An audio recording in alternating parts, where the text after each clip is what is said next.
late. It's too late. Continue. Yep. But All yeah. right. Hey, Well, everybody. Welcome to TEE TV. My name is Charles, and with me today, as always, is Stone and Damian. Say hello, guys. Salutations.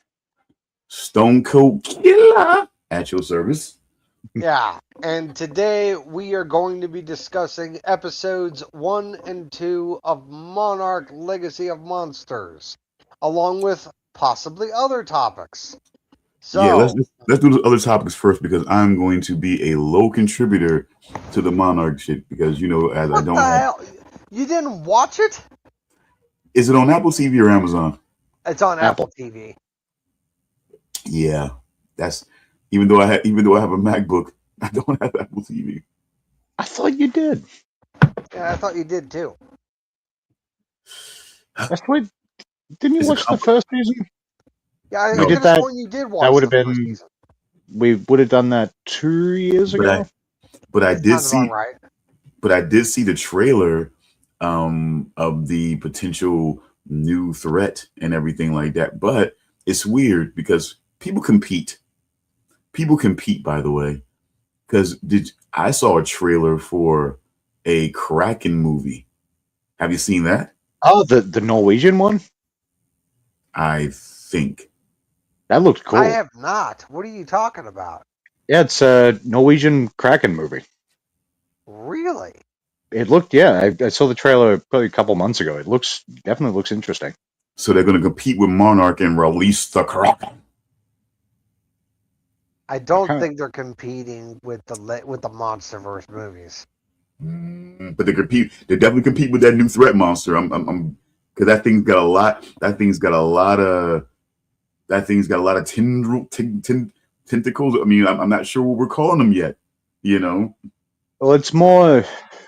Just to jump ahead a little bit, it's more cosmic horror than Kraken. Oh, now okay, get it. But yeah, that Kraken is cracking. Look. Let's face it. The only reason why you're calling it cosmic horror is because of the Innsmouth, like town that Lee and Keiko and Billy were at during the flashback scenes. Oh, Billy. Wait, where have I heard that before? Either Cable more Guy or recently- Midnight Express. What are you making that face? Fuck you, Stone. Because you know I'm making No, that no, face. no. The way you said it when you said, "Oh, Billy," it's Mhm. just like, Yeah, no. he's telling Well, you. yeah, because He's telling you. He's telling you. well, yeah, It's- because it's- I can't be a sad, sexy woman putting her tit up against the fucking glass. I gotta be Jim Carrey. Motherfucker, that's where I've heard it. The fucking cable guy. Yeah, and then he basically lets people to know that he got that from the Midnight Express. That I'm sorry, I'm not. I shouldn't be looking at that but it's just prison. You know what I'm saying? Guy prison rape is just it. I'm sorry, it was just it's a little And rough. apparently, I'm trying to think. I forget that. So it was grape in the movie, right? I was a kid. I believe it was. Wait, I believe it was. Because I forget which way it goes. Because it's either the movie it was that, but in real life it was consensual, or the other way around. I always forget. I believe I was a Just kid, but I believe in the movie it was non. I feel like yes. I haven't seen it in probably at least 15 years or more, but I want to say you're right. Because I remember the guy coming out and saying like, yeah, no, I fucked Turkish dudes because I wanted to. Oh boy. Here, what are you Well, doing? this was definitely a rabbit hole I was not expecting to go down. That is why it is called the TEE TV.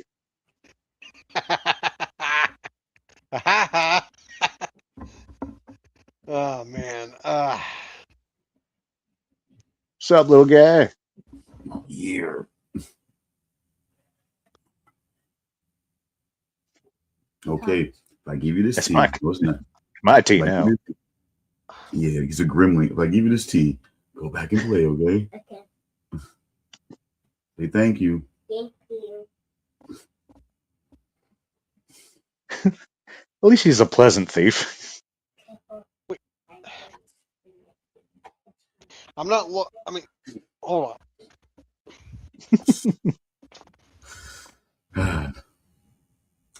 Yeah. I always thought I wanted a Mogwai. You know what I'm saying? I always thought I wanted one. Then the on. Oh, you wanted reality a is like, Mogwai? oh Okay. no. Well, I mean, whatever you do, keep him away from water After midnight. after Which technically it's always after midnight, but you know. Nah. Yeah. Yeah, you can never bathe. You can never bathe them. Well, I gotta bathe them, but no, you can never get them wet because regardless, Mogwais or Gremlins will multiply underwater. You know, you got to remember Yes. that. That's Yeah. that's at any time of the day, but you can't feed them after midnight because that's when the Mogwais transition into Gremlins. Yes.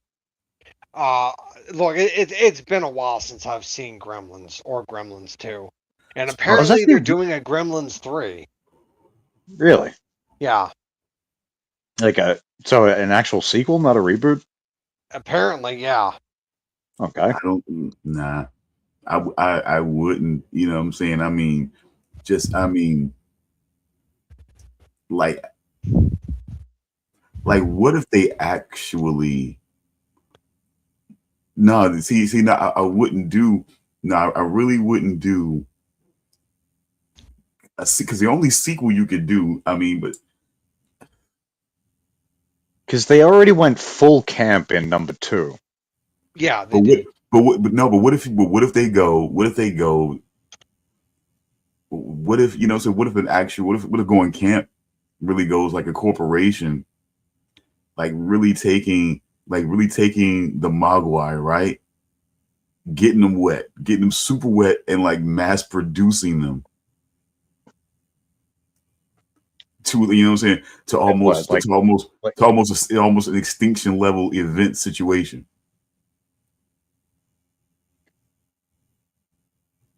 okay, I kind of like, and what Like but they then they get like a leash, like a corporation decides to actually push the push Mogwais like like actual pets.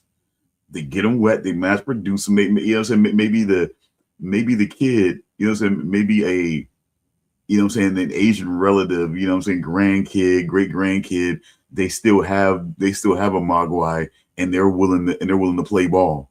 And they start mass producing, the easiest, the easiest, most popular product that the mass produce, they start mass producing and basically end up creating an extinction level event. Because maybe they don't, because maybe the kid doesn't tell them, not to feed the damn things after midnight.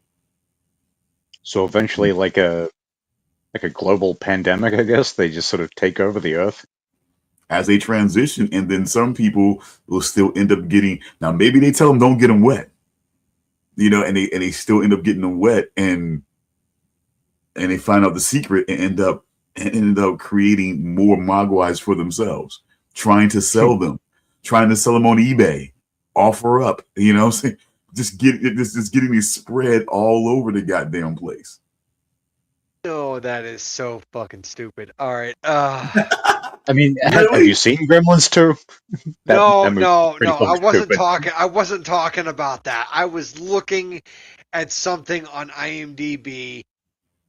Oh no. They did a Gremlins 3 already. They did? Yeah. It is an independent movie called Oh, so Gremlins. like a It fan is made short or something? fan made movie called Gremlins 3: Dawn of Desmond. And holy shit, this looks bad.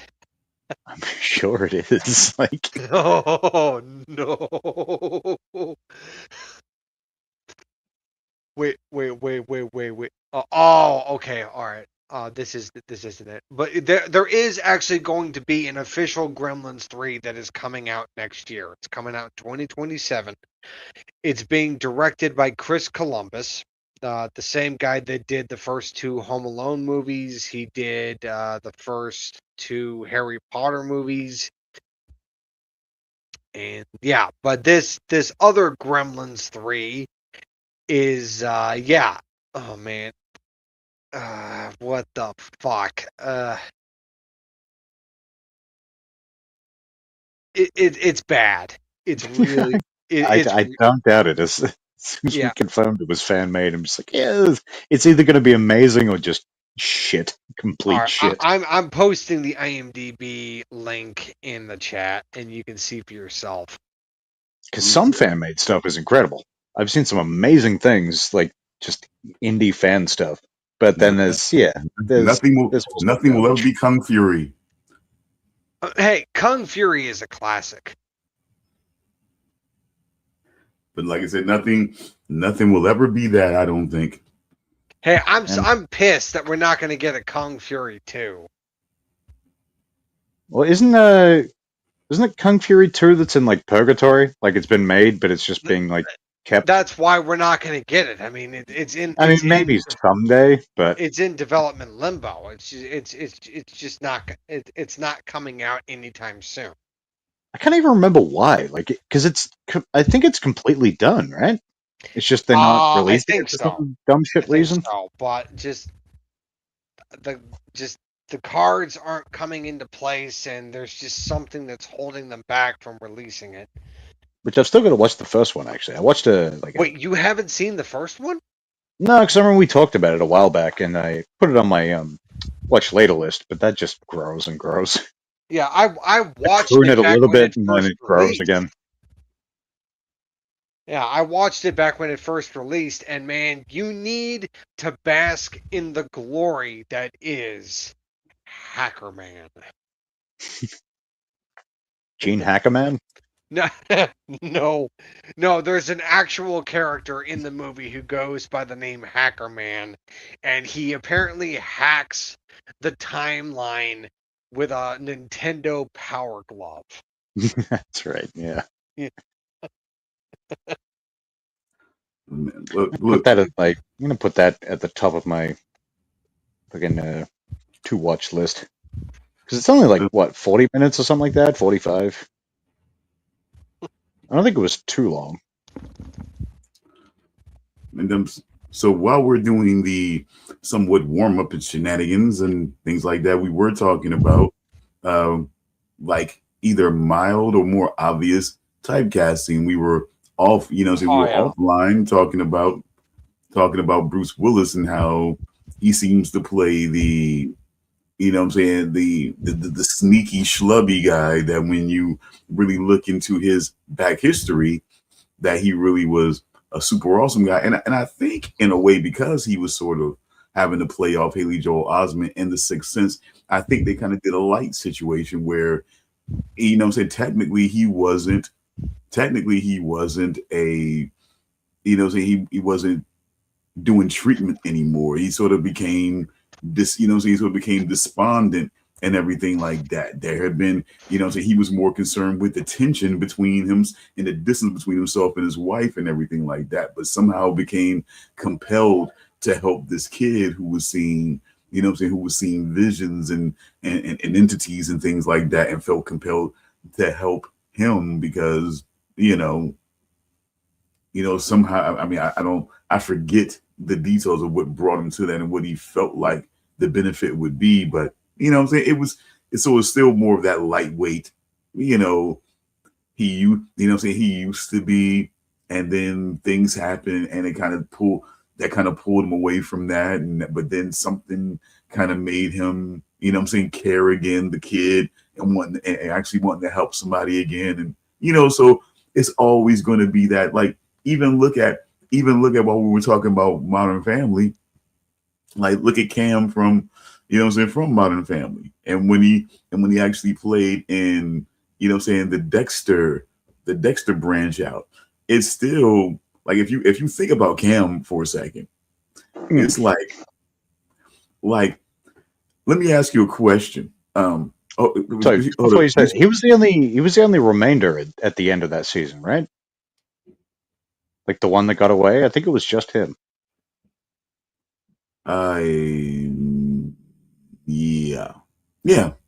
Because he tried to get him and then he fucked off, disappeared, or went back home or whatever. But let me add. You say you guys haven't. You haven't seen Modern Family, right? Not Charles. No, I Oh, haven't seen Modern Family. No. I've okay, seen good chunk of it, not all of okay. it. So now, here's the thing. Now, which Cam is you know what I'm saying? Do you acknowledge that there's sort of like two personalities of Cam? Wait, you mean like the two characters? No, like in Modern Family, do you acknowledge that there's two personalities, that there's sort of like a duality with Cam? Like it's been a long time since I've seen it, but if I recall right, he was definitely a bit of a switch between lighthearted and much more serious. I would say he would be more. But see, the thing about it, the way he played it sometimes, because he grew up on a farm. He would always mention how he grew up on a farm, Yeah, and how regardless, you know what I'm saying, of what his real inner feelings were, it was like girls were still, you know what I'm saying, girls were still, you know what I'm saying, like would like him and shit like that. And then it's like at certain parts where like it seemed like the regular Cam was the more effeminate, flamboyant, gay Cam. But at certain points, when he wanted to be a football coach or whatever, he would switch to this more, you know what I'm saying, guy voice and talk, you know what I'm saying, and trying to and trying to be that. So it was almost like, okay, does he feel like he has to be this because he's gay? Or does he feel like he has to be this because he's a football coach, or he's in a rock band or whatever, you know what I'm saying? yeah. He's playing replacement drums for a rock band. Does he feel like he has to be that, or do he feel like he has to be more flamboyant because he's gay? You know, that's what I started to wonder after a while. And that duality is what I think is part of why they picked him to be in that role, because here he is again. Is he, you know what I'm saying, is he the family man that likes to that likes to, you know what I'm saying, that likes to collect ponytails? Or is he, you know what I'm saying, or is he a truly psychotic guy who's just using that family, you know what I'm saying, Yeah. you know, as a placehold? You know, like which one is the real thing? You know what I'm saying? Like, is he, are they just a pawn in his game, or is it that somebody who started out meaning well and just kind of developed this dark, you know what I'm saying, this dark desire? So it's like that duality, that duality that carried over from, I feel like, from Modern Family, you know what I'm saying, into that a little bit also. So I just feel like that happens with a lot. Like what do you think? What do you think is the typecast, if any, for Sylvester Stallone? Well, I don't know. I gotta think about it for a minute. I don't know. But Wow. I guess. Well, I'm sorry. I didn't mean it. I guess it's kind of, well, to diminish it a bit. It's dumb strong guy, because he does play kind of a doofus, but a competent doofus in a lot of things. You ever see I, Over the Top? No, I've never seen Over the Top. I The thought he was. You thought he was a. arm wrestling trucker movie. You thought he was a. You thought it was a doofus, huh? I mean, the kid's mother is dying. It's like, yeah, we're gonna go out to the country and do this arm wrestling contest with a truck. Look, the idea, her dying wish was that he got to know his son, bonded with him, and everything like that. You know what I'm saying? So, you Yeah, know, no, I'll getting, give you that. yeah, that was the whole arranging idea. So he was, you know, he was always headed that way, and you know what I'm saying, everything like that. And you know how, I don't know. See, it's kind of weird. It's kind of weird for being this point in my life to see the sort of the dynamic that was going on there, because of course, the father of his of his ex and whatnot, played by Robert Loggia, played a weirdly profound vampire, and God, what was it? What was it? True Innocent Blood, I believe. I believe that's the name of the movie. But what I'm saying, it was this movie that surrounded this French vampire, French female vampire. That it was a trip. It was a trip out. It was a way different vampire movie than I ever saw before. And Robert Loggia is a vampire for one. Well, he was a mob boss at first, and she started getting involved with these mob figures and things like that. And yeah, it was a trip. It was, and it was almost like, I feel like when I think back on that movie and how he embraced being a vampire. You know what I'm saying? After he was bitten, I don't want to ruin too much for you, but it's an old movie. But when he embraced being a vampire after he was bitten, it almost reminded me. It almost feels like they borrowed it. They borrowed that in the Mask. It was like the way the way he embraced the whole thing. It was like it almost felt the same. The same kind of way with that. You know what I'm saying? When he put the mask on and everything like that, and how he was with that, it just it just made me feel like it. Like, now that I think about it, it really made me feel like, wow, it really almost kind of comes off the same way in a way. Like, although the guy really didn't intend on being turned into a vampire, but once he was really kind of embracing it. So he didn't do too much of a freak out. I don't know if that was a mob boss thing or what, but I don't know. But it was a pretty tripped out movie. I forgot who played the male lead along with, in this movie though. But and then if you want to talk about typecasting, I've only seen so many things with Robert Loggia, but he does definitely often seem to be a gangster type guy in a lot of things. Like, you got that to begin with, you got Scarface, you got The Sopranos. No wonder I like that movie so much. Don Rickles was even in that movie. Crazy.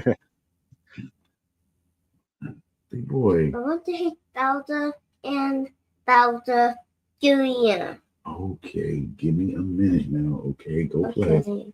Go play. Go play, okay? Love you. Go ahead, get it. Go ahead. You can take it. All right. By the end of the show, you're gonna have nothing left in the room. You're just gonna keep giving things away. Yeah. Man, quite a cast though, man. Anthony LaPaglia was in this movie. You may or may not know him from different things, but definitely TV show. I believe it was. I think he's Australian, right? Anthony LaPaglia? Yeah, he is. Yeah, he is. It turns out, yeah. But he was in that Without a Trace. That was the name of the show that he was on for a lot of years. But like I said, Luis Guzman, a lot of different movies. Chaz Palminteri, Sam Raimi. Sam Raimi was even in this movie. Killer's Row. I mean, Sam Raimi's a decent actor. I wouldn't say he's at the level of some of those other people, but Sam Raimi is just a legend in general. Dario Argento was in this movie. The director. Huh? I didn't know he did acting. I only know one. I only know one. He was a paramedic. I only know one. It must be just like a cameo. It's crazy, but why all these people for this movie? Angela Bassett was in this movie. Tom Savini was in this movie. So what was this called? Innocent Blood? Yes. Going on the list. Kim Coates. Hit up to Tony Serino. I mean, my holy God. Shit. Fucking stacked. I mean, what year was this movie? 1992. I was 92. Marshall Bell, the guy who got totally crushed, you know what I'm saying, Starship Troopers. Oh my God, this is. And I mean, among other things, he was also the guy that got completely, done S&M style by Freddy Krueger and one of the Nightmare on Elm Street sequels too. He was the gym coach, the PE teacher, or whatever. Yeah, it's bringing up a vague memory. Let me see. But like I said, quite a casting up here, man. I'm telling you, I was like, what in the hell? Quite a cast. I feel like you got more of that. I mean, you still do sometimes these days, but I feel like you got more of that back when it wasn't like you had to pay everybody absurd fees. You would get bigger casts like that. Oh my God. I mean, yeah, but I'm sorry. I'm sorry. Yeah, it gets crazy. That was the guy that was in So I Married an Axe Murderer. Tell me you guys saw that. I know you guys. Tell me you guys saw that. Mike Myers and who was the woman? Nancy Travis. Yeah. I saw So I Married an Axe Murderer a long time ago, but I only ever saw it once. Yeah, same. I think it was on like TV late night one night. I was like, yeah, Mike Myers. I like Mike Myers. I'll check this out. And it was not at all what I expected, but I loved it. But his best friend, the cop, was that's of course Anthony LaPaglia. You're too nice. He's up there. I haven't seen that dude pop up in ages. I don't think he's old enough to be retired, though. He was in Annabelle Creation. I don't think I've seen. And he was in The Conjuring. And guys, oh my God, guys, he was in Florida Man. Wait, the show? The show we reviewed? Okay, yeah. Yeah, now, yeah. Yeah, I mean, he what had a voice. To that? I'm guessing it got canceled. I don't know. It was a limited thing. Remember, it was sort of like this weird limited thing. I thought. Because they do that sometimes, and they don't really tell you it's going to be a limited thing. It just happens to be that way. And he also did a voice in Happy Feet. Animated penguin movie? Yep.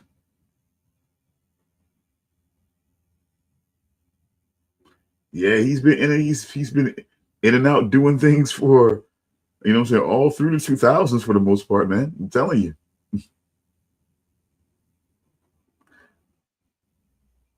It's funny when you get, there's a lot of people like that, where you just sort of like, whatever happened to that person? It's like, oh, they've been working steady for the entire time. You just maybe haven't seen some of the things. You don't remember that Stephen King adaptation, A Good Marriage?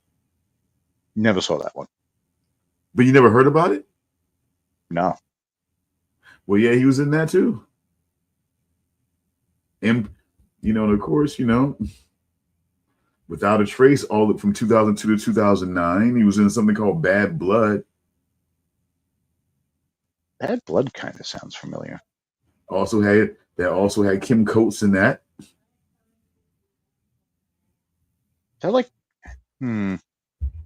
Yeah, that sounds familiar. I don't know.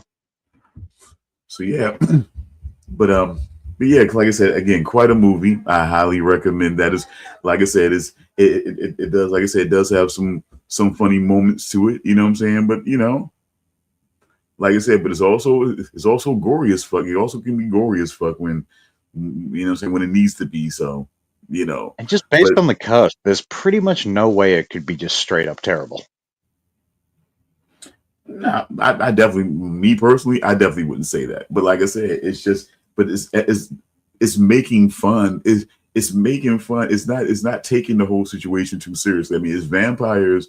It's a French vampire mixing in with like mob figures and the cops and whatnot. It was just a tripped out situation. But real quick, I don't know if you guys just hear me out on this one with Sylvester Stallone's character, at least at certain points. It's like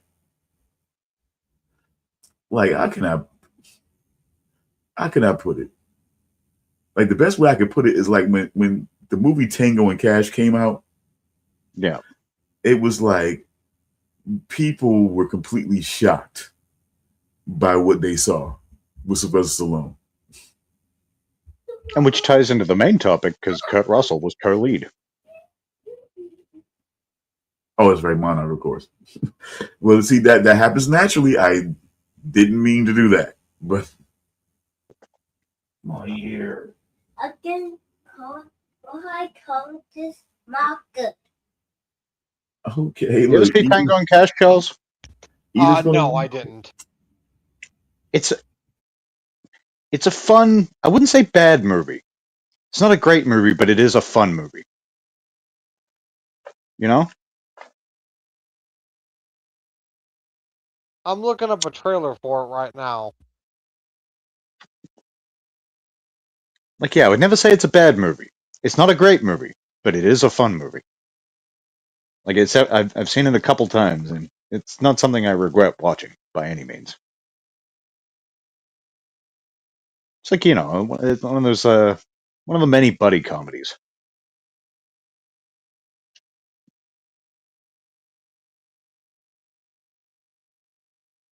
Do you ever see? Actually, I'll wait till Stone gets back for that because it ties into what he's talking about.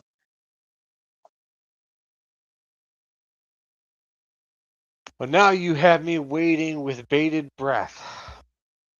Oh, Ooh.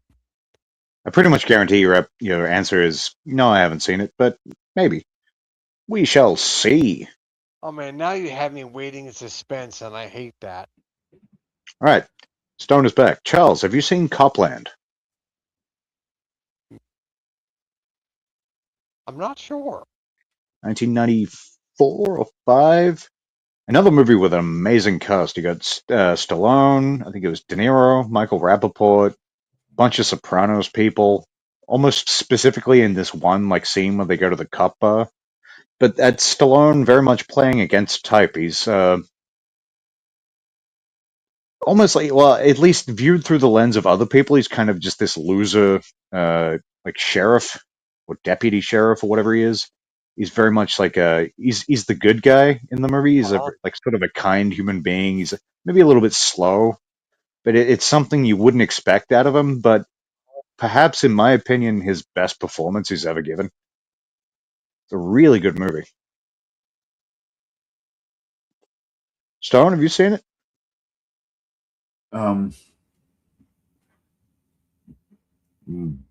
Overall, yes. Not close, not in close enough of a time to where, you know, I can remember key points honestly. But Yeah, it's been a while for me as well. I bought it on Blu-ray a few years back and just haven't gotten around to revisiting it. Ray Liotta, Harvey Keitel, Robert Patrick. I don't give one Leota. Not one Leota. Janine Garofalo.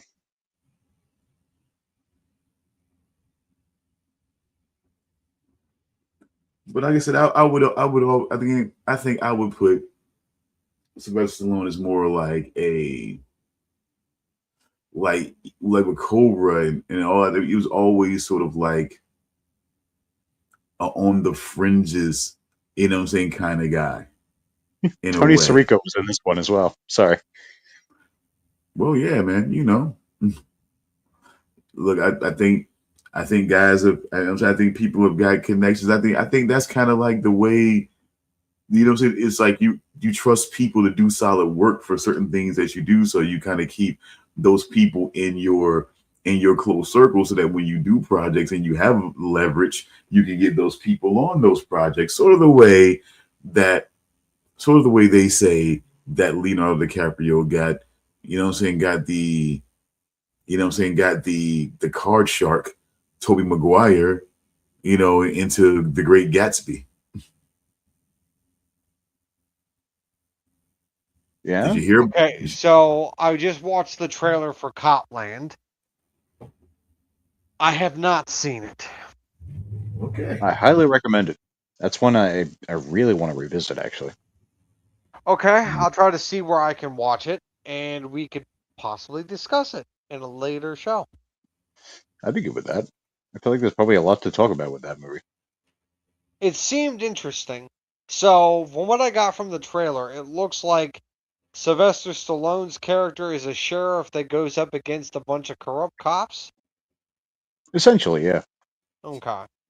Oh, is Serpico in the country? I'm sorry.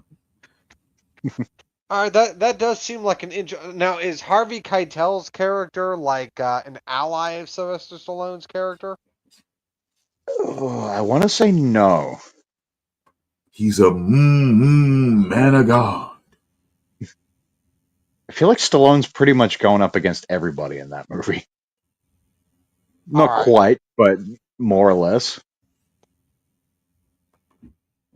All right. Well, Again, it has been a long time, but I have very fond memories of that movie. Hey, okay. did you guys know? Did you guys know that Tobey Maguire was a poker shark? I do I mean, I now. knew that Tobey Maguire was a bully when he got the black Spider-Man suit. Doing his stupid jazz dances Yeah. with his fucking side fringe. What a dick. Yep. Oh my Criminals God! involved. I think he You was know- rude to Bruce Campbell, maybe. Have you seen people's edits? Oh, I've seen plenty of edits from Bully Maguire. Yeah. Okay, but yeah, he's a like I said, I heard he was a pretty shrewd poker shark Yeah. out there. Oh, Possible inspiration I can for the watch Copland on Paramount Plus. Cool. Nice. Yeah. possible inspiration for the movie Molly's Game. Ever heard of that? No. I've heard of it. Never seen it. Don't know anything. But heard of it. Speaking of a movie that I have seen recently that I thought was very good, I have never seen the movie before, but it was like just popping up on one of the streaming services I have access to. So I was like, it's late and I don't want to go to bed yet. So I'm looking for a movie to watch. The movie is called The Last Castle. It has Robert Oh, Redford James in it. Gandolfini. Yeah, Robert Redford. I've never seen the whole thing. Always wanted to. It's one I caught maybe 20 minutes of on TV, and it was like, a bit of a ways in. I was like, yeah, I'd rather actually see the whole thing, and just Yeah, I never got around to watched actually it seeing and it. I didn't think I was going to like it, but I enjoyed it a lot more than I thought I would. I think it's a fairly well-respected movie. Yeah, I really liked it. I thought Robert Redford was great in the movie. Hell, I How even much like was Mark the Ruffalo in the movie. Mark Ruffalo can be a great actor. He's just a shithead of a person. Just He's a a real, he's a douche canoe. yeah. Yeah. But yeah, I find I hate that he is the Incredible Hulk. I hate that. because of him as a person, or you just didn't like him as the Hulk. No, I liked him as the Hulk. I did. I liked him as the Hulk. And I like Marvel comics. And I want the Marvel movies to get better. I want the comics to get better. But I hate Mark Ruffalo as a person. I Yeah. hate him so much. And it's just, I don't want them to recast the character again because they already recasted Edward Norton with Mark Ruffalo. So if This they is the third one now. The third yeah, Hulk. yes, and it's just like, God damn it. And I even tried to watch Mickey 13 or Mickey 17. I tried to watch that. Which one And was that? Was that with Robert Pattinson? yeah, it had Robert Pattinson in it, and he was like a clone of himself. He kept dying. Yeah. That And seemed really interesting. I heard like good things about the movie, and it was on Amazon Prime, and I was like, whatever, I'll watch it. Couldn't even finish the movie. Just Let me not ask you. good, or was just Oh Mark no, Ruffalo was it just pissing is you off? terrible. Mark That's Ruffalo a isn't shame. even the worst part of the entire movie. Don't The tell me it's sto- Pattinson. He's been doing no, such good work. Pattinson is not bad. He plays different versions of himself very well, but the thing is, the story is boring. It Yeah. is boring. Oh my God, Mickey 17 sucks. I was like a half an hour into the movie and I was dozing off. That's disappointing because I remember seeing the poster and seeing like sort of the description, and I was just like, "Yeah, I'm in for this." I kind of forgot it Yeah, but existed until now, but Mark Ruffalo is like playing like a typical like egotistical politician in the movie, and I was like, yeah, isn't that ironic with all the comments that he made about a certain politician in real life? But it's just, but I see you, sir, playing the very thing you hate. yeah, you became the one thing you swore to destroy. Oh man. But no, it's just that was neither here nor there. It's just like I dismissed it. I was like, whatever. He's an actor. He'll play whatever role Yeah, he's need to do. It is what it is. But everything else in the movie was just fucking boring. It's just I didn't like it. I couldn't even finish that's the a movie. shame. That's a damn shame. Yeah. Like, admittedly, I did, as I said, I forgot it existed until you brought it up. But that is something I did want to see when I saw it announced. I mean, if you want to check it out, by all means, just fair warning, you're in for a very boring movie. Well, let me ask you guys a question. Let me ask you guys a question. Why do you think the Incredible Hulk didn't do well with the standalone movies? Well, that it has nothing to do with like not doing well. It's the fact that the standalone movies for the Incredible Hulk are not owned by Disney. They're owned by Universal Pictures. I would say those movies did. I would say none of those movies really did well. The Incredible Hulk did well. Yeah, I think that was received pretty well, right? The Yeah. Edward Norton one. Yeah, the one with Edward Norton did well. Yeah. I don't know, financially, I'm not sure how well it did, but it did better than Hulk. It did better than the movie Hulk with Eric Bana. Yeah, and I think it's technically the first MCU movie, right? It did not do well at all. Yeah, no. I think I liked it at the time, but I was probably just young enough to enjoy it without, sort of seeing the flaws. Mm-hmm. Yeah. But see, I think the main thing overall was that, like, what did the Incredible Hulk TV show have that the movies didn't have? A guy with a different name because they thought Bruce was too feminine or something dumb like that. They thought it was a name for a homosexual guy. Yeah. So what was he? He was They called him David Banner. David Banner. Yeah, that's right. Because they thought the name Bruce was too gay. Yeah. but actually, just like I guess I can kind of see your point, but at the same time, it's the character's name. Just stick with it. Yeah. Actually, I feel like it's. I would argue that calling him David Banner is equally gay. Yeah, I mean, really. Yeah, all names are gay. My God, you know what I'm saying? I mean, but what I'm saying, what I felt like is a separation. Like there was never a separation in the movies. Like there was never like in the Incredible Hulk. Like we knew, like we as the television viewer knew, but nobody else knew that he was the Hulk. He would, and even though he was trying to cure himself of this, but he would constantly put himself in situations on the show to help people, and knowing that it could be, a situation that would get him agitated, that would get him stressed out, that would get him angry, the way he would turn into that. And then of course he would save people, do his damage, and then move on to the next town and everything like that. And even would warn people, you wouldn't like me when I'm angry. So it became more of a situation to where, he was still keeping it a secret, but in certain ways, what I'm saying, he was still sort of like, in his own way, he was still sort of like wielding it in his own, in his own way. And it's like, I just feel like there was always that mystery and that separation. There was always somebody who felt like they knew and was trying to expose him, but it was like it was always an uphill battle to actually expose him as the Hulk. But it was like in every movie, everyone knew that he was the Hulk. It only lasted for a Yeah, little bit in the movie before everybody knew that he was the actual Hulk. yeah, it's true. I was trying to think, like, did they know it? And I was like, yeah, they do. Everybody did. It wasn't even a secret that his girlfriend kept or whatever. Like after a while, it didn't take too long before everybody knew. She's like, I like to make him angry at nighttime because it all gets bigger. Oh God.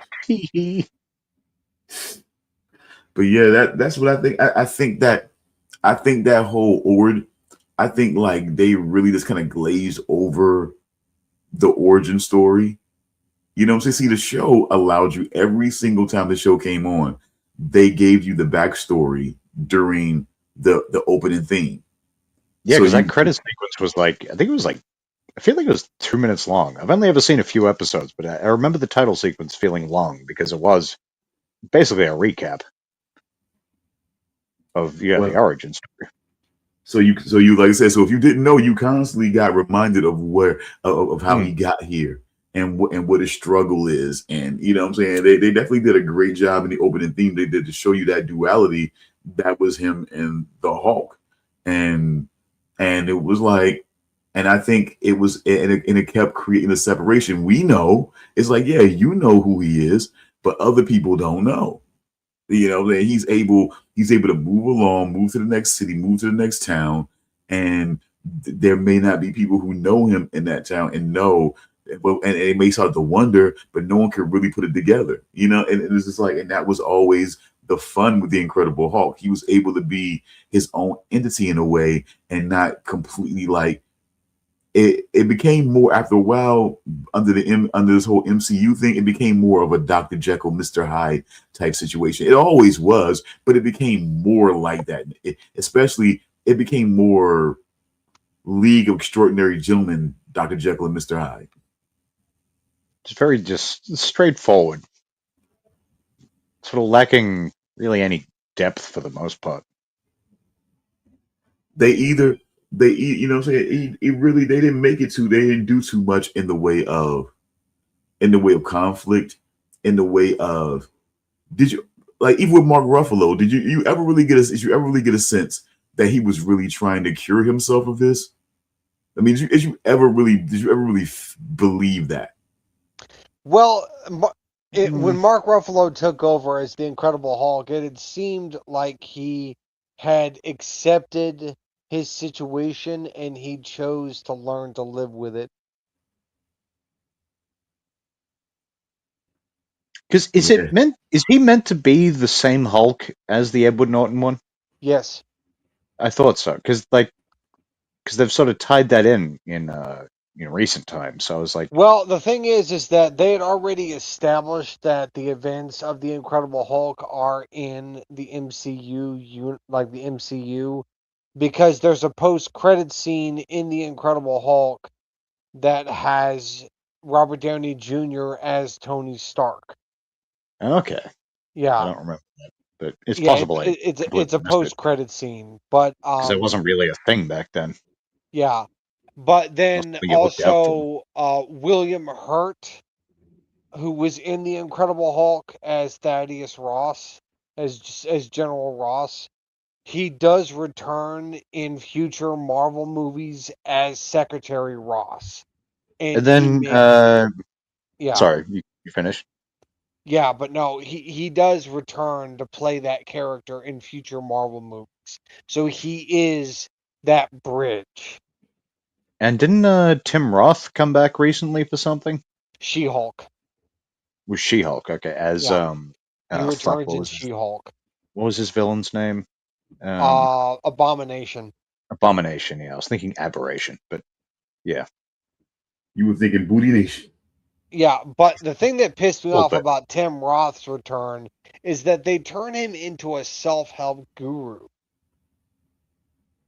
All right, Yeah, just like trying to turn his life around, I guess. they turn his life around, sure, but from when he was in prison, he becomes a self-help guru, and it's just, I'm like, what?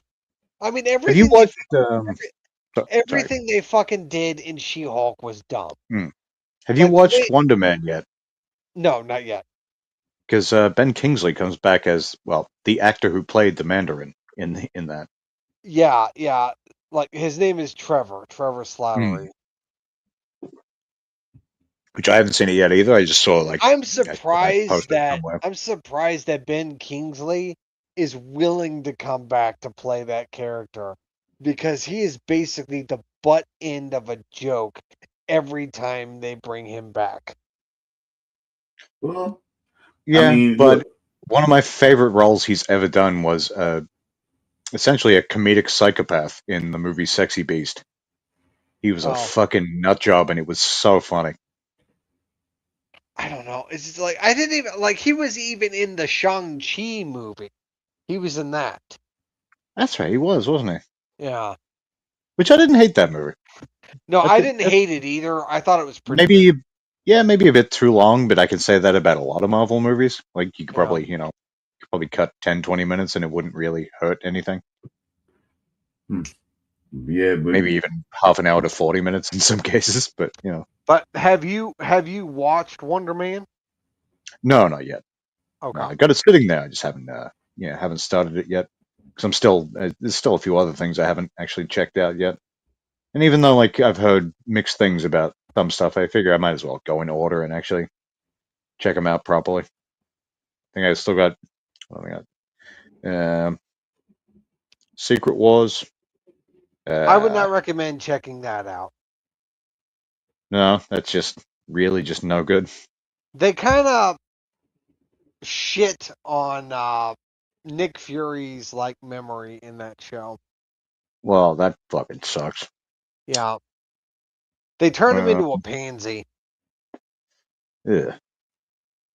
That's yeah. Okay, real, maybe I won't check that one out. real quick, folks. I mean, I don't want to.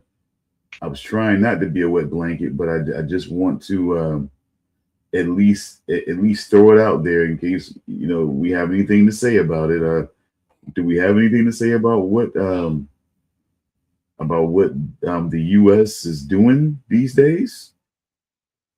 No. No. No. Okay. All That's too right. heavy. Huh? That's too heavy for this time of morning, evening. Yeah, Okay. I got nothing to say. I would at least say I would stand in solidarity with that Marine that had his arm broken recently, protesting no blood for oil, and no dying for Israel. So no American soldiers should die for Israel. But okay, but I'll leave it there, and we'll move on. Well, I will give a very quick comment. I think we should just let the Middle East do what the Middle East does and not intervene because it's just a constant same thing for fucking decades. Just leave it be. Let them sort out their own shit. That's my thoughts on that. Unless it's an immediate problem for people elsewhere, just let them sort their own shit out. Should that have been okay? No, nope. You're right. We'll just leave it there. I will respect that, and we won't talk anymore about that. But I just felt like the Incredible Hulk could have benefited from a little bit more origin story, a little bit more friendly neighborhood Incredible Hulk helping people and causing causing a little bit. I think if they would have stretched the story out a little bit more, I think it would have did more to. But they immediately wanted to go into Hulk. Everyone knows he's a Hulk. Let's chase him. Let's find something to oppose him, and then he wins. And it's just because I don't know from the show. I don't know if that.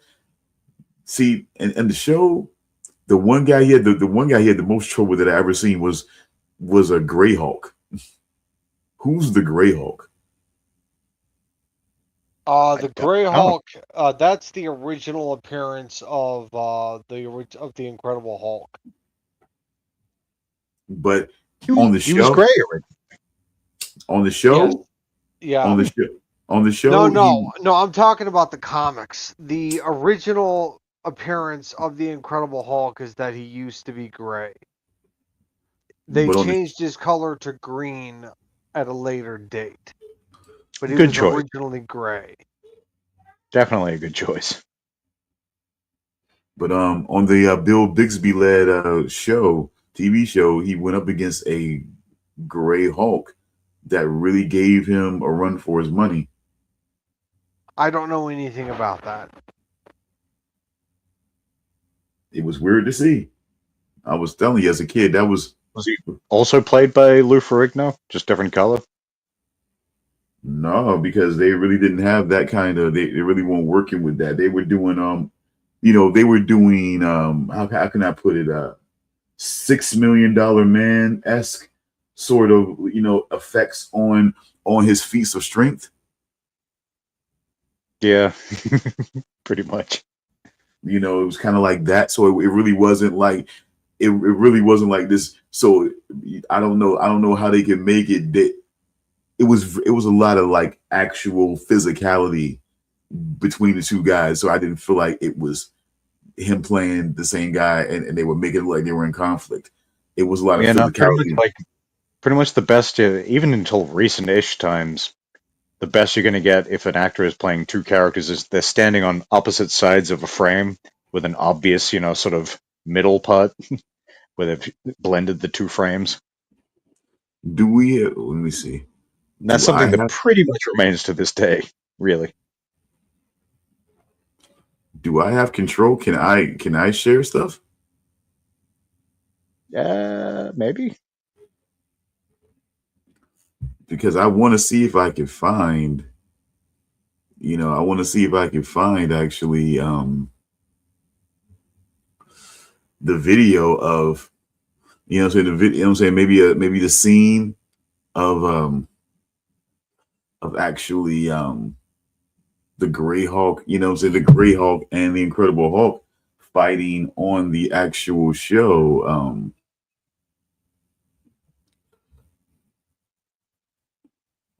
I'm sure it's out there. Like, just given how old the show is, it's probably all out there for free somewhere.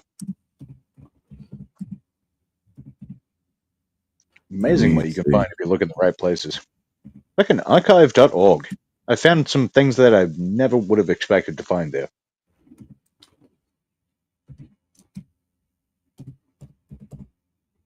Let me see. Okay. Right. Well, you look. I'll be back in a second. All right. I am looking.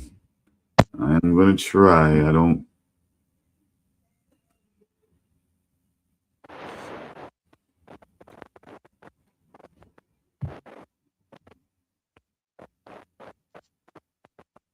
But yeah, I truly believe that would have been, let me see. Okay, I think I may have found it.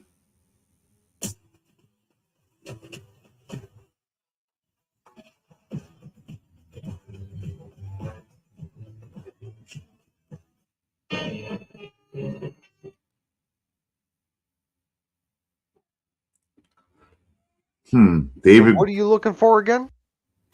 I'm looking at least to show. I mean, maybe I might not get the confrontation, but I may have to get the.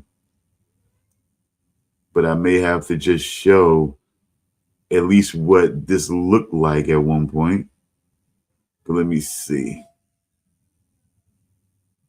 I may not get the actual fight. Let's see what we can do. Yeah, I could share it, but somebody else still controls it being put onto it being pulled on here. So I guess we'll wait. I don't have that control, but I do have the ability to bring up some possible visual aids. But Okay. But that's what I feel like was missing with the movies. the anonymity. You know what I'm saying? The Hulk being its own entity and people kind of dealing with the fallout of that before realizing who he was attached to and everything like that. So it didn't seem like so many people. It didn't seem like, at least on the TV show, that so many people had the ability was in on like the experiments that he was doing and everything like that. At least the way the show made it look, because once it happened, he made the change. It seemed like no one was really up on that. So No, that's how he was able to remain just a drifter. yeah, but it was so really he was doing the experiment like all by himself in that lab, like the way it was depicted in the opening credits. That's what you get. That's what you saw, right? Yeah. All right. So I wonder how many episodes. Like, how long did that show go for? It's one I've always wanted to go back and actually, check out properly. I feel like it didn't go for that long.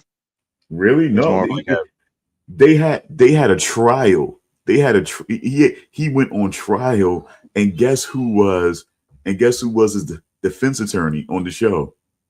if it's the episode I'm thinking of, Stan Lee was in the jury. But who was his defense attorney? Johnny Cochran? Jack Kirby? You ready? Maybe. I forget his actual name, but Daredevil. No, Matt Murdock. That was his defense attorney in the trial of the Incredible Hulk.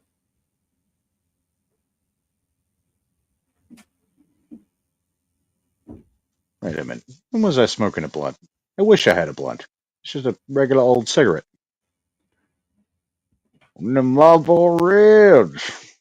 Or what do they call it? What do they call it in your, what I'm saying, in your neck of the woods? Well, technically not my neck of the woods, but a pack of people who like it in the keister of the male variety. Oh, see, he don't see. Really, we're not. He's currently sucking on a fag, folks. Oh man, I'm just saying, a cigarette, a loose cigarette. That's it's what British, I'm saying. That's what I'm every time I suck on the fag, I lick on the back a little bit. Just touch it with my tongue, like whoop. See.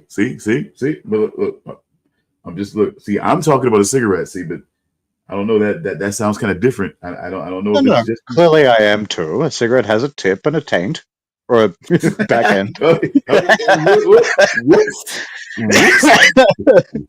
Whoops, Jeffrey Epstein style. Whoops.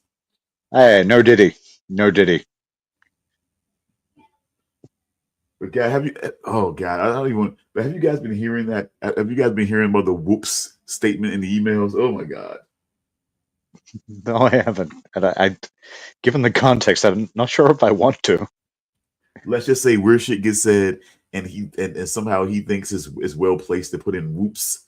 I don't. If Jesus Christ, bro. Yeah. Like, I want to do blank, terrible thing, blank, terrible thing, to blank. Whoops. I'm just being silly. Like, let's just say a girl thought that she was being protected by God. Whoops. Yeah, I don't want to get into that. Yeah, you know what I'm saying? Like, it's conjuring things I don't want to think about. It's weird, man. I'm telling you. I am telling you, but anyway, it's all good. The files are out. People are getting arrested. Everything's fine. Let's move on with the Are fun. they though? okay. No, that was the joke. Move on. Oh, he's. I'm sorry. It's hard to joke. I mean, I gotta. The one thing I could joke about is Pam Bondi on that damn getting interrogated or getting in some witness testimony. The way she's acting like some fucking like hot and bothered suburban housewife. You know what I'm saying? Like how many people have you prosecuted? You, sir, are just naughty. You know, how dare you? Like, oh my God. Oh, yeah. You, sir, don't ever call me a criminal. I'm like, oh my. I'm like, these people are insane, man. And it's like a bad movie, bro. It's true like a bad movie. Cash Patel, man. Cash Patel. The leader of the head of the FBI, right? Yeah. He's got a girlfriend. He's got a girlfriend, right? That's connected to PragerU. Are you guys aware of PragerU? No. It's familiar, but I'm sure it's something I've just seen and kept scrolling because I But let's just put it. can't be bothered with anything anymore. I really Let's can't. put it this. Let me put it this way. His girlfriend is Israeli.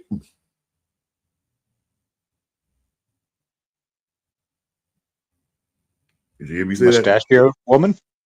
His girlfriend is Israeli. Ah, Israeli. I thought you said Israeli and you were pointing to your mustache. It's just one of those women she might be Greek or something. A hairy upper lip, you know what I'm saying? She's Israeli. I don't know. Meaning I she's just from ignore Israel. everything these days. She's from Israel. Almost literally everything. I just ignore it. It's just I just can't. I can't. I won't. I don't want to. Look. I'm not. Look, I am an American.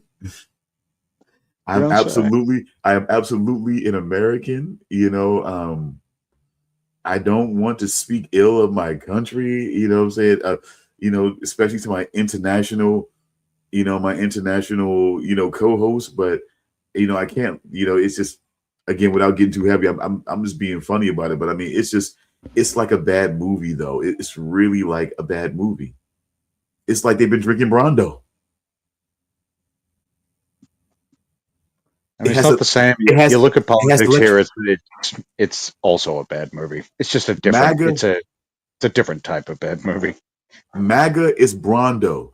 It has electrolytes. It's everything. It's everything Republicans need. It's electrolytes. I do love me some Gatorade. But not Brondo. I don't even know what that is. Idiocracy. Yeah, so I do know what it is. I'm just blanking. Yeah, he's like, yeah, Brondo. There's everything body needs. Oh, Braun. Yeah. Okay. Yeah. Now, yeah. Am I saying it wrong? No, it's late and I'm tired. I'm sorry. Okay. Sorry. We won't take too much longer. I know. It's not your fault. It's been a long day. Okay, can you guys see that what I'm sharing? Should we be going back to? Oh, by the way, if you want to, there is a clip that I pulled up that might show the Gray Hulk, I think, but I don't have the control to actually pull it up. I can pull the content up, but either you or Charles has to actually bring it onto screen. But I don't know if I can. I don't even know if we can in general, given the free StreamYard. I'm not sure. Well, that sucks ass. A little bit. Because I have to figure something out. Because free StreamYard sucks, paid StreamYard sucks, and is expensive. Okay, well, Free free restream does not suck. And the premium is, what I'm saying, for a lot more of what we would get is about $50 a month. How much? 50. I believe is either 25 or 50. It's a fairly significant difference. But I mean, we'd be splitting either way. I'm just saying. Yeah. I mean, or I could definitely take more of the lion's share depending on the situation. I am getting back more into financial rhythm at this point of making a better transition, I hope. So, and I'm just trying to get into, I'm even trying to set up, stuff on Spotify for creators, and everything like that too. So, like I said, I'm definitely getting out to the hobby store and I'm finding more quality, parts to, to make this hobby more than a hobby. Yeah, I gotta start putting more money into that. Like I've been earning much better money, but I've also just been buying a lot of stuff. I mean, it's still. I mean, it's Like, it's oh, still. I see there's a limited collector's edition 4K of American Psycho. Oh, only $120, you say? Wow. I haven't paid. I haven't paid much of anything. As of right now, I'm still. And that was another thing. I was always kind of holding out because I always said that number one, I was willing to get a small business loan because I know I don't need a small business loan for a brick and mortar place. I don't need a building or an office to, to do, what I'm doing. I just need better equipment and more money that, that's delegated for that would allow me to get way better equipment and maybe even another computer. To maybe need another computer to kind of combine things with, and so on and so forth, and just, Pretty much, yeah. I think I need to get obviously a mic that isn't just this fucking gamer's headset and some kind of laptop. That's pretty much all I need. Yeah. And then maybe look into Starlink or something for an actual decent internet connection. There is a guy that I know who recently, let's just say, invested in the purchasing of silver ingots. What the hell? Yeah. Yeah. He bought silver ingots, and his whole reasoning for doing this is because he wants to secure his financial future. And I'm like, really? So you didn't think about, I don't know, putting that money that you spent on those silver ingots in, I don't know, the bank? Is his last name Dagod? No. No, it's not. It's not that guy. It's a guy I know in another community I'm a part of.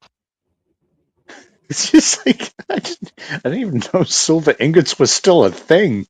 Yeah, What yeah. fucking year is According this? to him, there is a website that you can go to where you can literally buy silver ingots. As tangible objects, or just like, As yeah, tangible objects. He was on camera showing this to us. I was in a group of people, and it's just like he was showing it to us, and I just sat there with my mouth ajar, and I was going like, "Why would you do this?" and maybe When like maybe ask me like, not even a month ago, this same guy spent over $200, I think, buying a NAS or a NAS, I think is how it's pronounced. Like that thing that you get for a media server. It's like a box with like little slots for hard drives. oh yeah. Yeah, he bought that. He bought that. And he also bought a laptop. And he also bought a Asus ROG Ally for like a handheld device for an Xbox.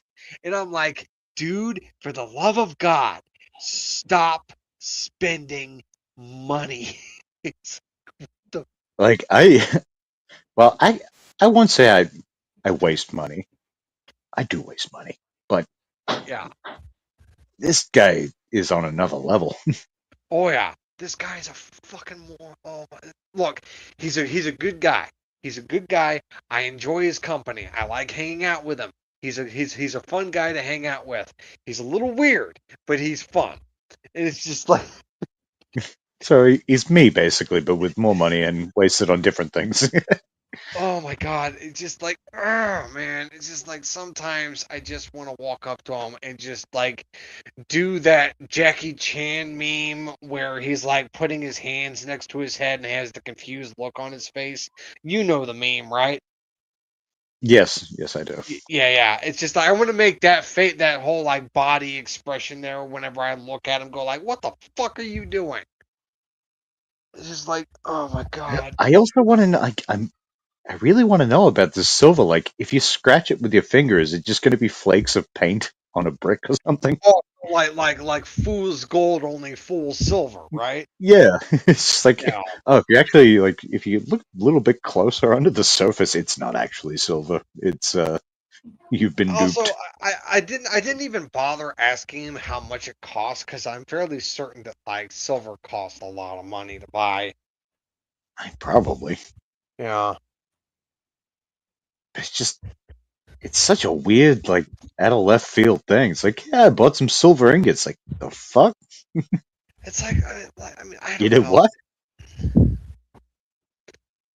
I bought beans. I bought beans. Yeah, exactly. Instead. I got magic beans. We don't need the cow. It's like, you fucking dumb motherfucker. Yeah. Wait, where? I've heard that before. Where is that from? It's Jack and the Beanstalk. Yeah. Oh, okay. Yeah. You could have. In that case, at least the magic beans did actually work out. But typically, in reality, It'd have been you, slobbering bastard. You could have sold the milk. ah, Oh my god. Lord, why did we send our sniveling idiot son with the cow to the market? Wait, is that the live action version of Jack and the Beanstalk, or is that? No, it should be. It should be. Okay. Because I know they've done a live action version of it, and that would have been funny as shit if they actually did that. To your room, no dinner. We'll have no dinner either, but you'll have less dinner. How do you have less dinner than no dinner? I guess they. You'll not eat earlier than us. Like, yeah, I don't know. How do you have less dinner than no dinner? The age-old question. We'll be trying to eat something you won't even have a chance to try. Yeah, anything you've eaten throughout the course of the day, we're going to make you vomit up. So we can eat it. Yeah, so we can eat it in front of you, and then we'll have dinner if we can stomach it after eating all that fucking vomit. Fellas, we've gone off the rails here. We have gone off the rails. It's your fault. Oh my god. We didn't get here on our own. Oh my. I think you did. We didn't pose impossible questions.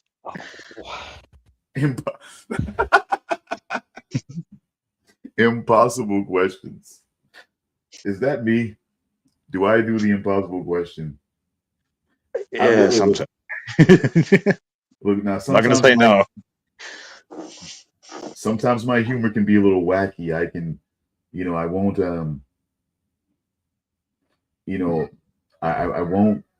I won't blow smoke up your ass on that one. But I do feel like, look, maybe I'm just saying, look, while we scrounge for what we can, you have to stay in your room and wish for dinner, But this thing's going off the rails anyway. But I don't know how long you guys want to hold off until you guys start talking about Monarch. But I am interested. I am willing to play the lovable loser, the straight man, the curious casual guy that wants to know more about Monarch, because I am not completely convinced. And you know, I felt like Netflix. I think it was Netflix had better Godzilla movies. I mean, had better animated Godzilla. I mean, have you seen some of those Godzilla animated? I was gonna say I haven't, but I want to. I think it was like what 3 or 4 animated movies, which I Or think were all received pretty they were well. movies or show? Okay, they were movies because I felt like they were just complete. They were just movies. Yeah, I think they released a bunch within like a relatively short period, like a year or two. Ah, ow, ow. Because there was one where he was like, Wait, hold up, Chelsea, you right? Yeah, Happened. my cat is attacking me. Ah, Fennel. Yeah. Be cool. Be kind, rewind. And don't attack Charles. Yeah, he was mean- biting down hard on my arm. he's not giving up on the catnip. Yo, David Serra. Who? David Serra from the comments. Oh, I'm trying to be better. Normally we just ignore things because they go by and we're babbling about things. yeah. Ronnie Munn Jr. Charles. Well, see, you would know better than me how many people we have. You know what I'm saying? We actually have watching us currently. So 2.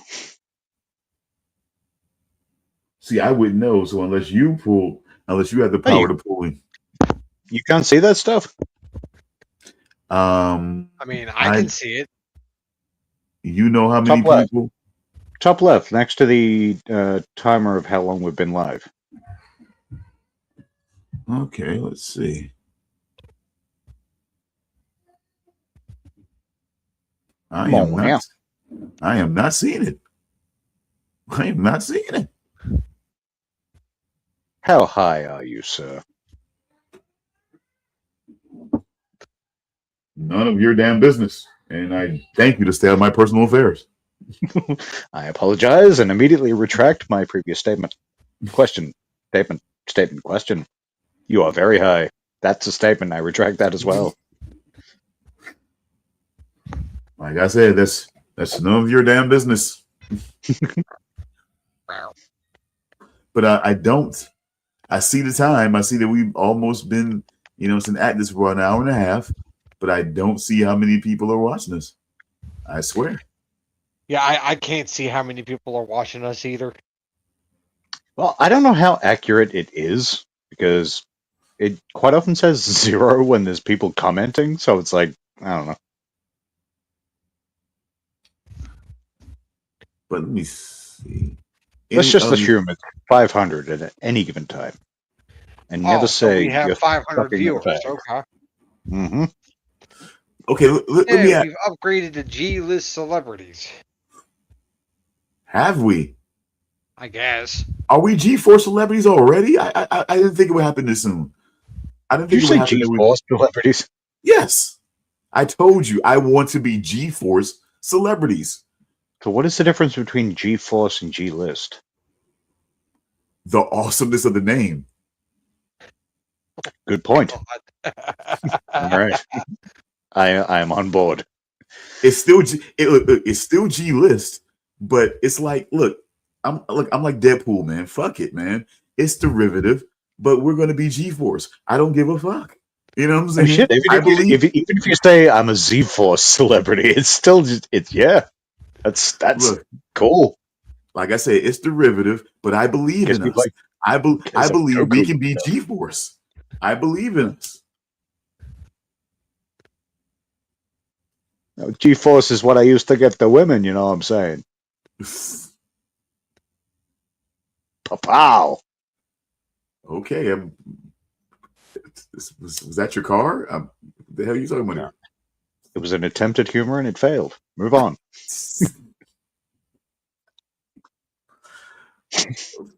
Okay, but look, I want to ask you guys a question.